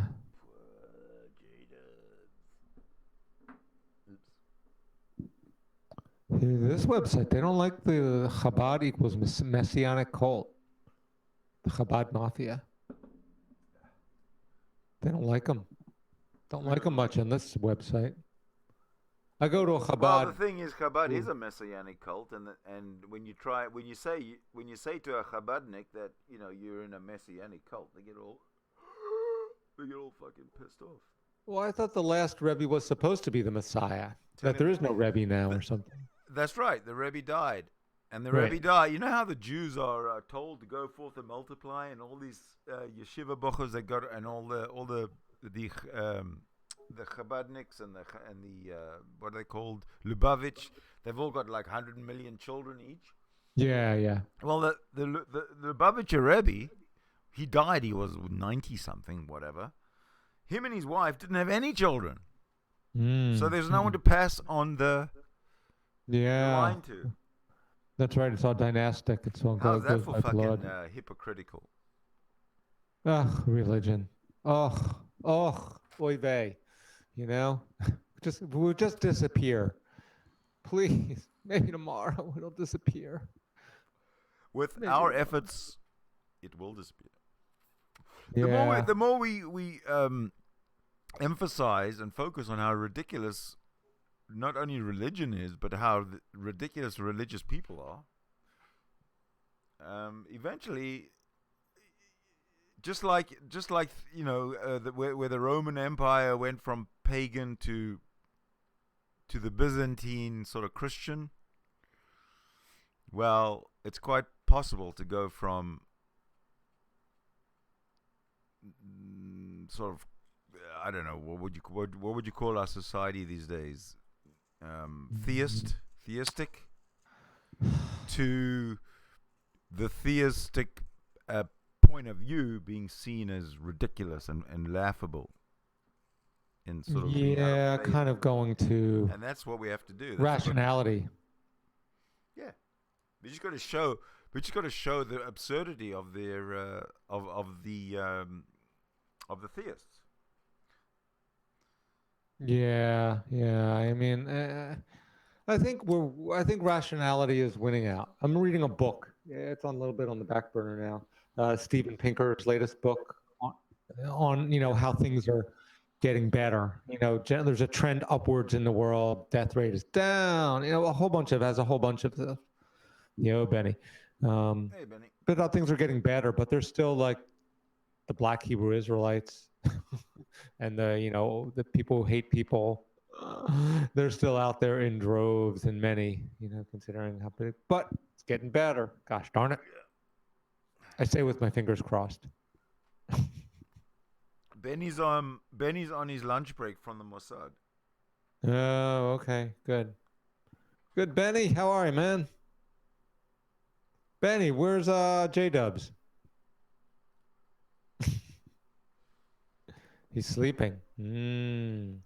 Sleeping with the fish? Arsenal. What Arsenal, Benny? I'm trying to remember who they're playing. Arsenal are playing. Oh, it's a soccer team. Okay. Who they're playing today? TSK Moscow? I don't know. Oh, it's It's Europa League today, right?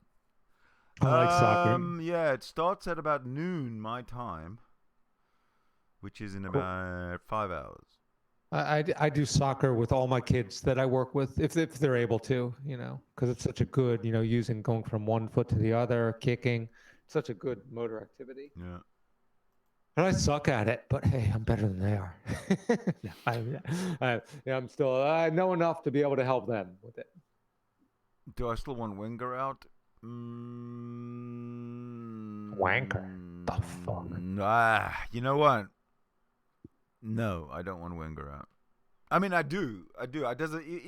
If his contract is coming up, then yeah, I don't think he should renew it. Is that Yeah, all right. I'm gonna go and get back to work, or get to work on what I was working on. All right. See ya. Later, man. Oh, did you post it in there? I see a bunch of stuff. No, Sid. I'm interviewing John today. Yeah, see Benny. Not John Gashala.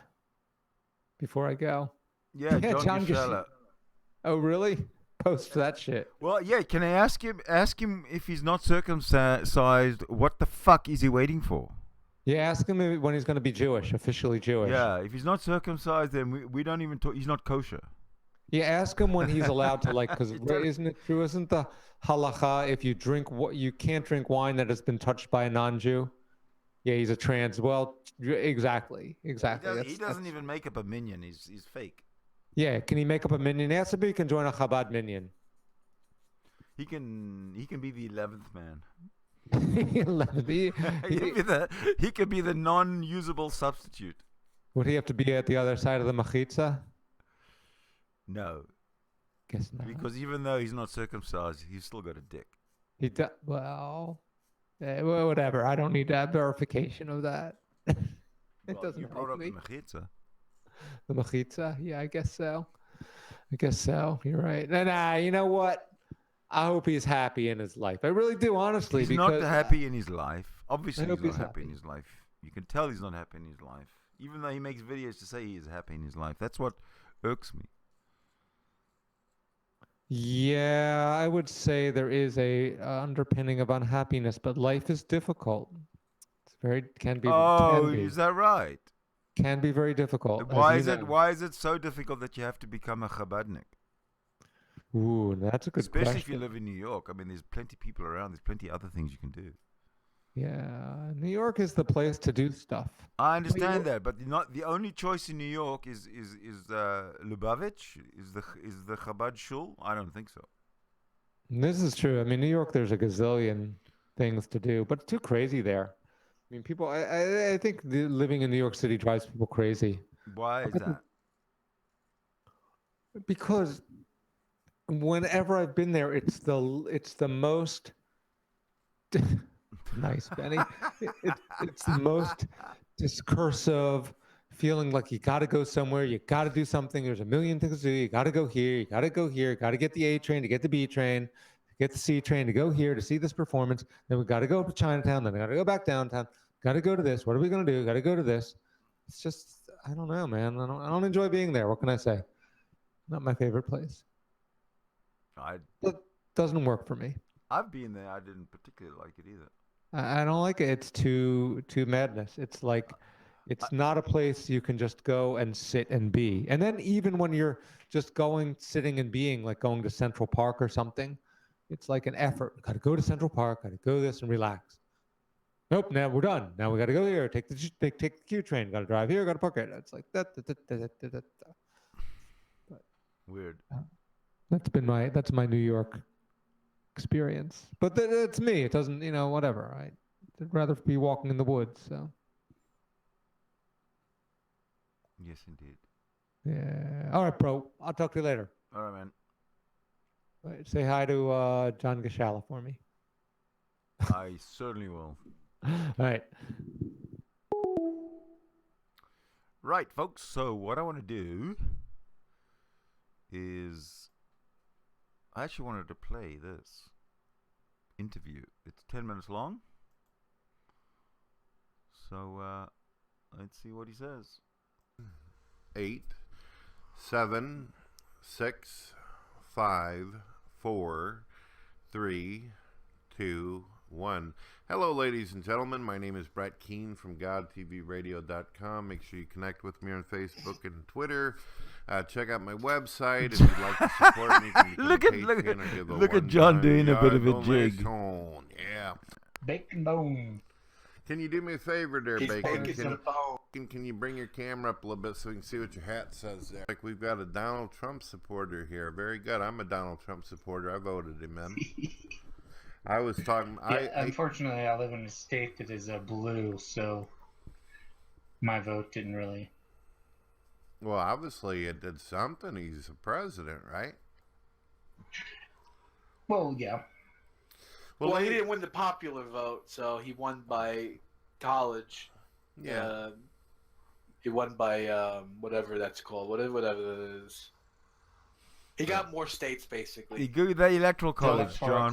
The electoral college, there you go. Well, ladies and gentlemen, we decided that we wanted to talk about a few things and also test out this new webcam extension through Discord. And as you can see my buddy J Dubs, you can see Bacon Bone, and we're going to have a discussion about something. Something recently happened to me tonight while I was on Discord. I don't know if Dubs was in the entire time during this scenario, but I'm going to be asking him and also our Trump supporter friend over here what their thoughts are. What happened was a guy comes in the room, he pretends to be a Christian, claims that he had a loss in his life, that his grandmother had... Doesn't every Christian pretend to be a Christian because there's no really such thing as Christianity? Because Christianity is predicated upon the Trinity, which is an irrational concept which nobody understands. Just saying. But anyway. Died. And everybody was very sad. We were very sympathetic, and we tried to give him spiritual advice and all that, and also help him on an emotional level. At the end of the conversation, everybody treated him with nothing but respect, and we tried to spend time with him. He then ended up revealing that he was actually an atheist and told me that he wanted to fuck my fat, ugly wife, is how he ended it. And I find myself in a position when trying to get along with atheists, they will pretend to be religious, they will lie to me, they will deceive me, they will sexually harass me as well as my wife, because that's a sexual harassment comment when you say you want to fuck a woman you don't even know, and she obviously... So Brett's saying all atheists are like this. Okay. It's like a stereotype here. He wouldn't find it appropriate, you saying things like that. So what is you guys' views, your experiences with atheists? Have you ever met an atheist that you didn't want to punch? I mean, talk to? Go ahead.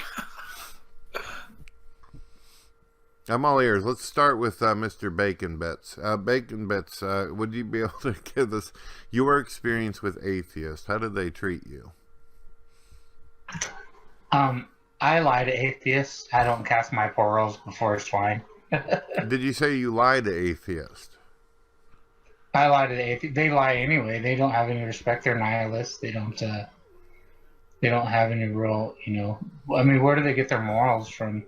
From another man? What does that mean? That doesn't mean anything. So right. But I could have did you say just a moment ago, though, that you have lied to atheists? Because that's what it sounded like you said. Correct. Why did you lie to an atheist for? What happened there? Do what? Are you saying... I don't know if I'm hearing the... He asked... You cut out there, Brett. I think you were trying to ask him what was the topic about that you lied to him for. Oh, they ask... they just ask about your religion because that's one of the things they like to attack is religion. One of the servers I am, what they do is they'll try to a Christian will come and they'll try to turn him agnostic, then turn him into an atheist. It's just a big game to them, and I've seen them even attack atheists, their own fellow atheists, and try to turn them Christian, and then turn them back again. It's just a big game, you know. I just lie to them. I don't, you know. You just don't give a shit. You don't give a shit what they think. Basically, you're just like, fuck it. You know, you don't want to be in a part of the game. What about you, J-Dubs? Yeah. You follow Jewish theology and all that, and you're nothing but a nice, relaxed, chill fucking guy. What's your experience been like with atheists? They're usually hostile. But you know, from the different, you know what, they come from it from a little. It's a little different with me because they deal with Christians all day and Muslims to a lesser extent. Very few Jews that ever come on the discussion board. So at first it's kind of like interesting, you know. Oh, you're a Jew. Let's learn about a little bit. But after you get over that little honeymoon phase, they pretty much fuck your face like what they said to you on the message board. So, what religion does it seem like atheists get most excited about attacking, from your point of view? Oh, Christianity! Come on, easy. Well, they don't go after the Muslims because the Muslims don't take shit from anyone. Oh, we don't want. Not on the server I've been on. They do go after the Muslims. They do go after Muslims. Oh yeah. Okay. Very few. Probably it'd be Christians the most, but that's because it's more Christians that are prevalent on the chat sites. Yeah, Mr. Bacon Bits, do Muslims actually hang out in the room with the atheists? They will hang out in their. I've had one hang out for a couple of hours, and it's nonstop, and they finally just leave. They won't accept them in there. They're not accepted. Atheists kick the Muslims out? No. They just some of the people, they call them the hyenas. So the hyenas, the group, the hive mind will attack until the person just can't handle it anymore and they leave on their own. They don't kick them out. All right, so they anger the Muslim until he leaves or she leaves. They insult him, assault him, demean him. They make Allah look stupid, make Muhammad look stupid, make the person look stupid. Yeah, I think that if you get about 10 people on one person and stuff, it's extremely difficult for a person to defend themselves or have any kind of conversation, especially if the Muslim is not native to America and isn't able to articulate English as well. Yeah, I can see that. Do you think that an atheist would actually go over into Muslim territory and talk that type of trash? No. Do you think that atheists got the balls? We all hear the horror stories, Brett, on the internet. We read their news articles. I mean, you've done it on your channel. You talk about it. They give them a good one-way ticket down to paradise. You know what I mean? Didn't a progressive liberal woman, you know, because they think that it's radicals that are taking Islam and twisting it, which, you know, I don't believe that. I think they're all, you know, the same. But the liberal woman went to one of the Muslim countries and was trying to prove, Islam's not bad women, you know, they're not bad women, and it ended up getting killed. I think that was on Facebook. Yeah, maybe she was raped and killed. Yeah, I mean that's recent too. Months ago. Yeah. Oh yeah.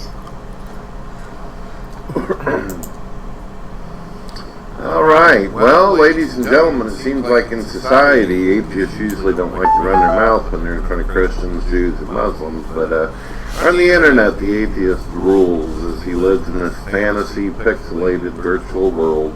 That's where the atheist really shows off the shit.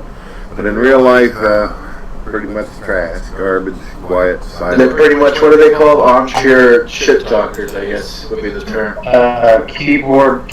Keyboard warriors, yeah. Exactly. All right, so we've been running the stream for about 10 minutes. I think that it came through good. I'll show you guys the link here in just a moment. Anything else you guys want to say real quick, and then I'm going to say God bless. Go ahead. What do you want to say there, Becky? Okay, I was going to say that the Discord server I'm in, it's like, I like to say this is funny. It's like, you know, when you go on a safari, like African, what do you call it, tour, you know? Mm-hmm. So like you're sitting in the cage, you got your binoculars, and you're watching the wild, you know. Well, that's what it's like when I'm in the server, you know. I kind of sit back and watch them. So I have a YouTube channel where I record them, and I also have a Twitter account where I like to put it out there so people, if they want to listen and learn the way the liberal mind works, you know, you can go to my channel. There's 470 videos on this guy just arguing all kinds of stuff. The way I like, you're gonna enjoy my metaphor. The way I look at it. You ever seen the movie 12 Monkeys with Brad Pitt and Bruce Willis? I've heard of it, but I haven't. Oh, you're not gonna get the. There's a scene at the end of the movie where Brad Pitt, he's a radical guy. He lets all the animals out of the Bronx Zoo, and they're just running wild. I go, that's a typical day on the internet. It's just all those animals running wild. Yeah. Pretty silly, actually.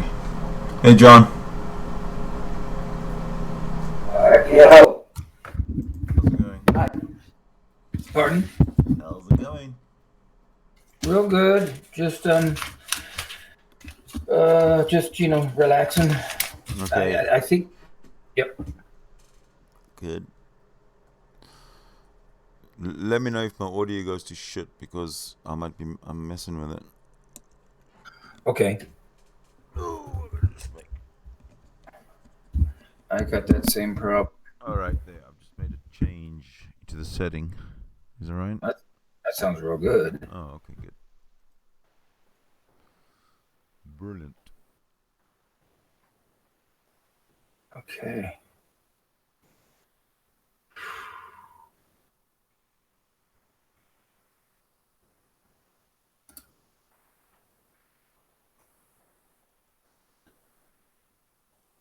So what's in your mind today? In my mind? Yeah. Interesting question. You know, just what's in my mind today? Life is a journey, and it's nice to continue the journey. And so I guess, well, what I mean by that is, you know, we all are alive, and we all are very how I get or anything. We're alive and what? It's just a tremendous amount of static, so it's like I can't even hear myself think. Oh, you static from me? Well, either from you or from me. I don't know. Either whatever is causing it. Well, let me mute. Let's see if. Oh yeah. Okay, I muted. Did it go away? I don't know. I don't hear it right this minute. Oh, okay. Did you hear it when I talk? But yeah, but it's just nice to have a conversation. So I don't, you know. So I mean, I can hear it. You asked me something, what was in my mind. That's a very profound question. You know, that's like talking about, you know, what is the you know, what is everything? What is life? What is the universe? What is the past, future? What is the, you know, how will we be thinking, you know, 300 billion years from now? So, and in that kind of regard, you know, I guess the journey, as I think about our being a being in conscious evolution, I like to think about, you know, how will we be thinking, let's say, you know, as is, you know, 3 billion years from now, the Earth is whoever. I mean, there's a lot of different philosophies out there, but time will pass, and whatever this is that we are doing will, you know, not even in less 300,000 years or you know 20,000 years, but you know, it will be different.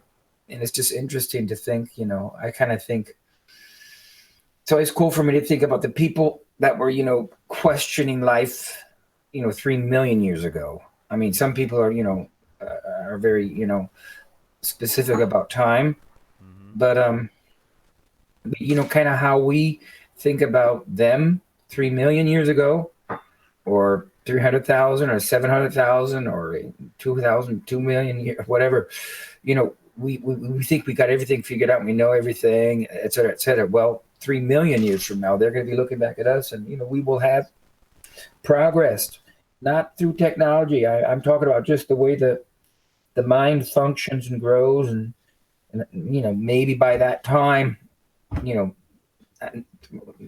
I can say 3 million or 300 billion, and whatever life forms we have, progressed into, we will not be using our mouth to communicate. We will not be making these, grunting sounds, and we will. So it's just so in processing that type of, an understanding of life. What's in my mind today is,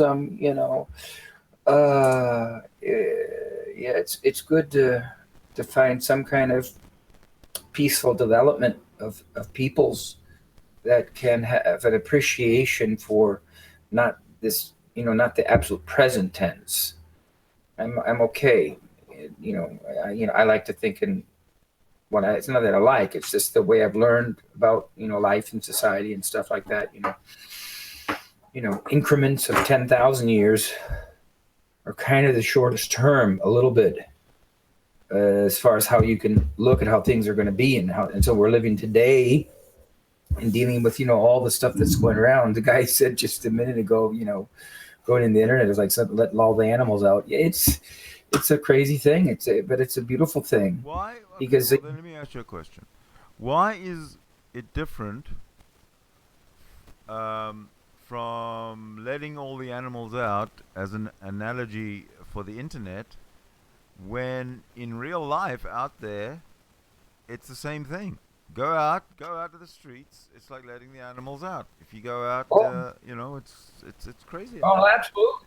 But if we, my point is, let's say, I don't know how you deal with psychology or the consciousness or the subconscious mind and all this type of a development, but it's only been kind of since kind of around Freud's time, where the whole idea that, that what I'm thinking in present tense thinking, my opinions, everything, we voice immediately an reaction, whether it's green people liking yellow people and not liking pink people, this, whatever, and this, and all this other types of things. We have these feelings and these understandings, but, most people, seems to me, what I call subconscious unawareness, I'll get to my point, don't really realize exactly why they got that. And, for example, let's say you take, I'll get to my point, meaning all the animals out there, it's kind of a good thing because, in a way, that has to do with, consciousness developing as it can.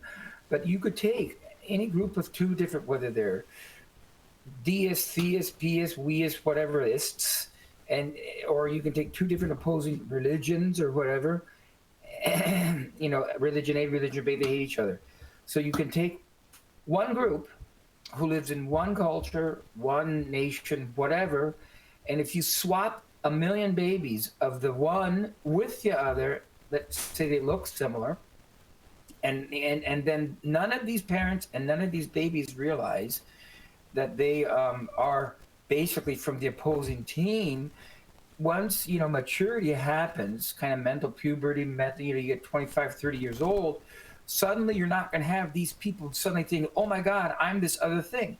The culture and how they grow up, and where they lived and the things they listen to from birth and from 2 years old, the music, all that stuff as a profound thing. So Freud, whether you like him or not, comes out with the concept that there is this subconscious vault of information that people then just react against, good or bad, or however your fears are or whatever they are.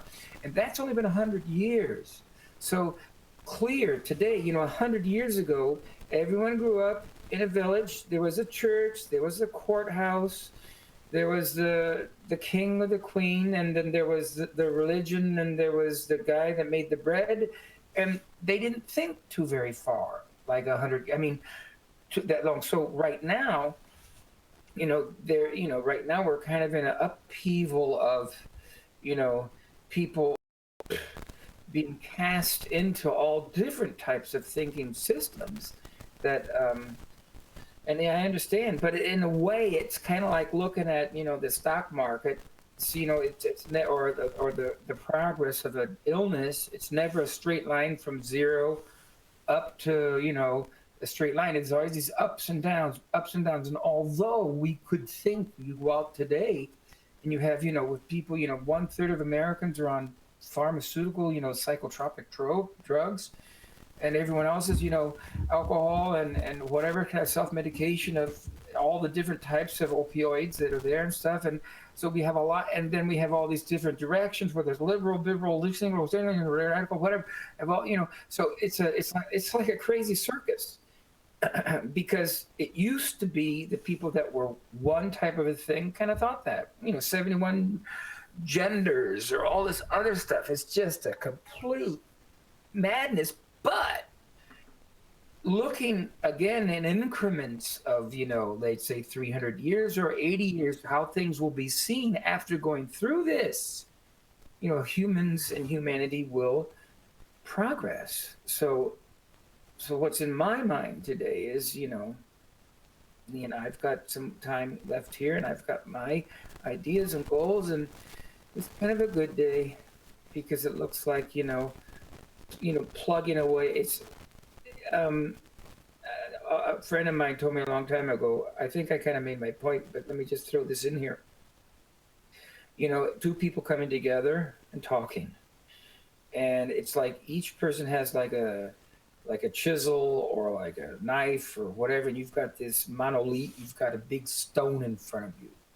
And each time someone's talking, they're chipping away at whatever's in front of them. And what's falling down on the ground is like their words.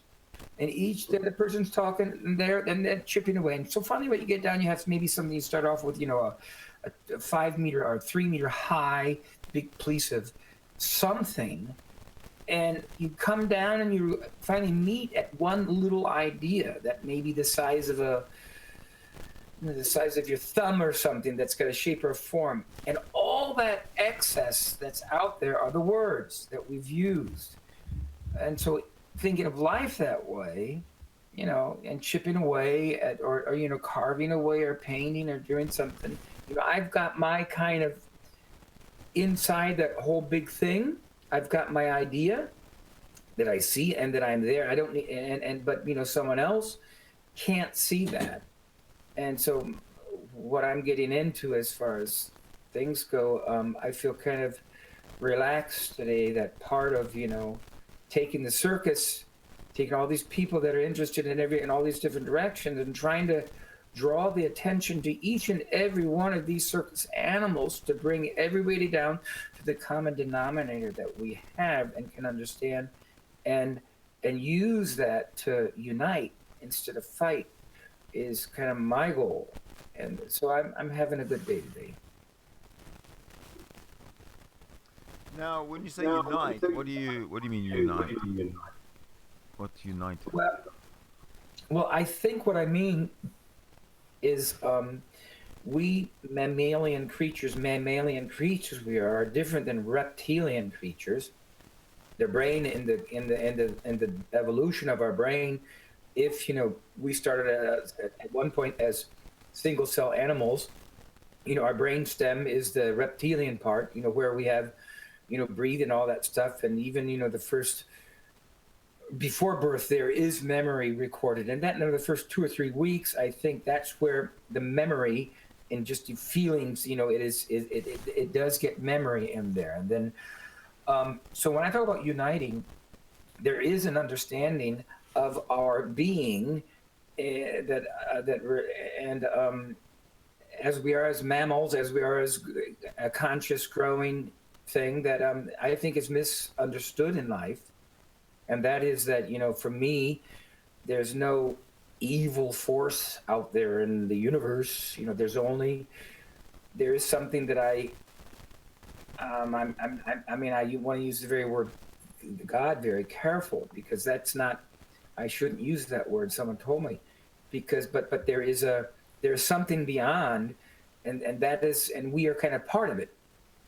And Okay, what it well, is. well, when you say there's something beyond and we are kind of part of it, we're kind of part of whatever there is that's here now, and whatever this is here now, however it came about, it's still as an effect of something physical. So we've always been a part of of existence in whatever form, of whatever physical or whatever form of energy or matter. Whatever energy or matter which there always has been. So we're all part of that. Yeah, but the consciousness, that's the whole deal. We as a species kind of are the first creatures to step pretty much well out of nature, and we can think about it tomorrow. Yeah, we can but think about that's still physiological. It is, and as we progress in time, I think what we will be able to, and the better we can begin to learn why we have thoughts and what creates them, what our present tense thinking is. All these different circus animals out there. Most people, I call it subconscious unawareness, as opposed to other types of three consciousnesses. But that subconscious unawareness, that's not what you or I are, but these are most people who grow and live in a society and take on some kind of a reality, and like that type of music, this type of food, these type of clothing, this type of thing.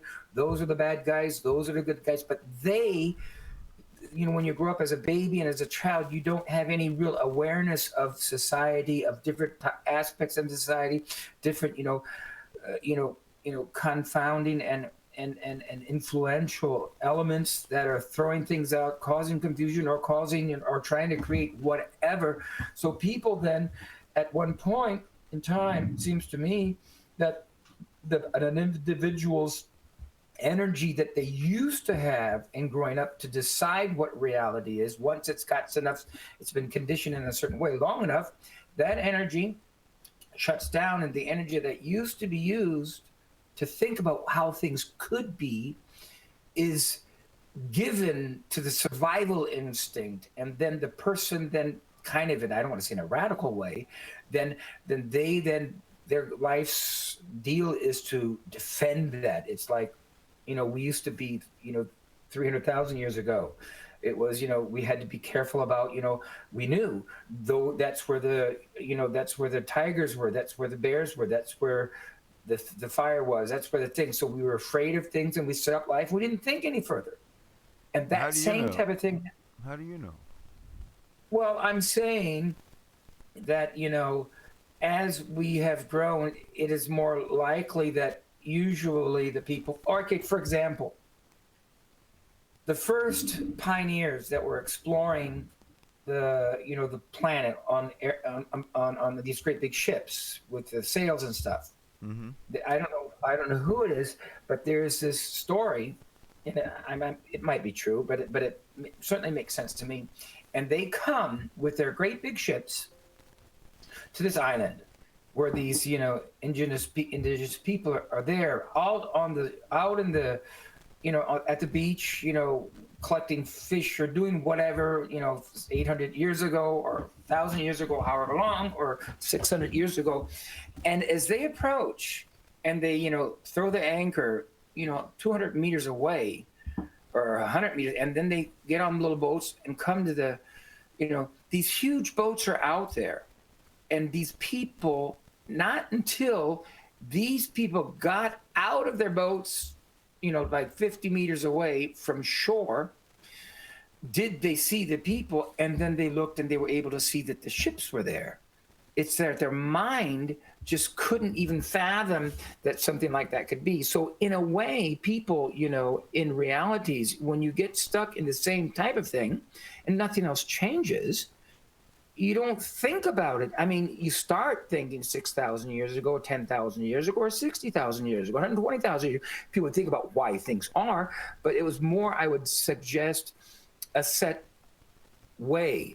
And you didn't think too much longer, you know, where to collect the eggs from the chickens, how to make the hut so that, you know, you know, that's the way things were. So in that kind of a way, all of these different circus animals I have understood is that once any person in there, whether any type of orientation or anything, has had enough conditioning, the mind kind of gets tired and then it gets set, and then they get kicked into defense mode, like, you know, 3,000 years ago. Those are the bears, those are the guys, that's where the snakes are, that's where the water falls, that's where you can break your leg. You know, in the wintertime, they had a set thing, and anybody that would go against that, you know, was creating a problem for them. You know, don't take your children out there where the wolves are or where the pigs are or whatever's are. Don't walk across there, you'll fall off the thing. So they had that step, and you would create people, you know, the society or the individual would have anger against that because you're doing something wrong as you've understood it to be.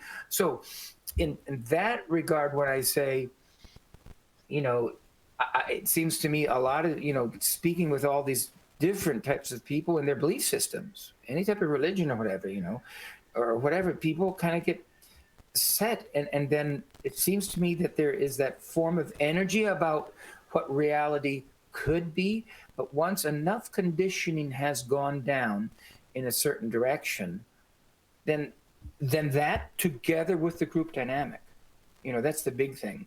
Like once you get in a group, there's this idea about crab fishing. If you catch a crab, and you're out on a pier, and wherever you are, and you've got this, you know, this cage, like a chain link fence type of a cage type of a thing. You've got a chain link and a cover on it, and you're going to plan on catching 10 or 20 or however many to take them home. If you catch one, you got to put the lid on underwater, you know, down there. You got to put the lid on. But if you catch two, you don't have to put the lid on, because as soon as you have two, if one tries to climb up and climb out, the other pulls it down. It's just a weird, you know, thing. And that's kind of how people, you know, when you get in these groups, you know, anybody that tries to leave or tries to have something else, they get pulled back in. So that, and that energy of the individual, you know, no longer needing or wanting or tired and wanting to, and it gets set. And so I guess what I think about when I to try and make people come together in a way is, once I think, because my ideas about how the mind works and this stuff is that mostly I kind of feel that there's a common denominator that no one's really getting, and that once everybody can kind of start going backwards in their minds about all that stuff individually and in their collective group, we will all find out that we're all basically the same. And that, you know, if I would have been born in your shoes, to a degree, you know, or if that one religion A that changed a million babies, you know, we're all the same. You know, I'm only like this because I grew up with my parents who did this and that and that, whatever. So that's how I kind of look at things, realizing that, you know, our being is a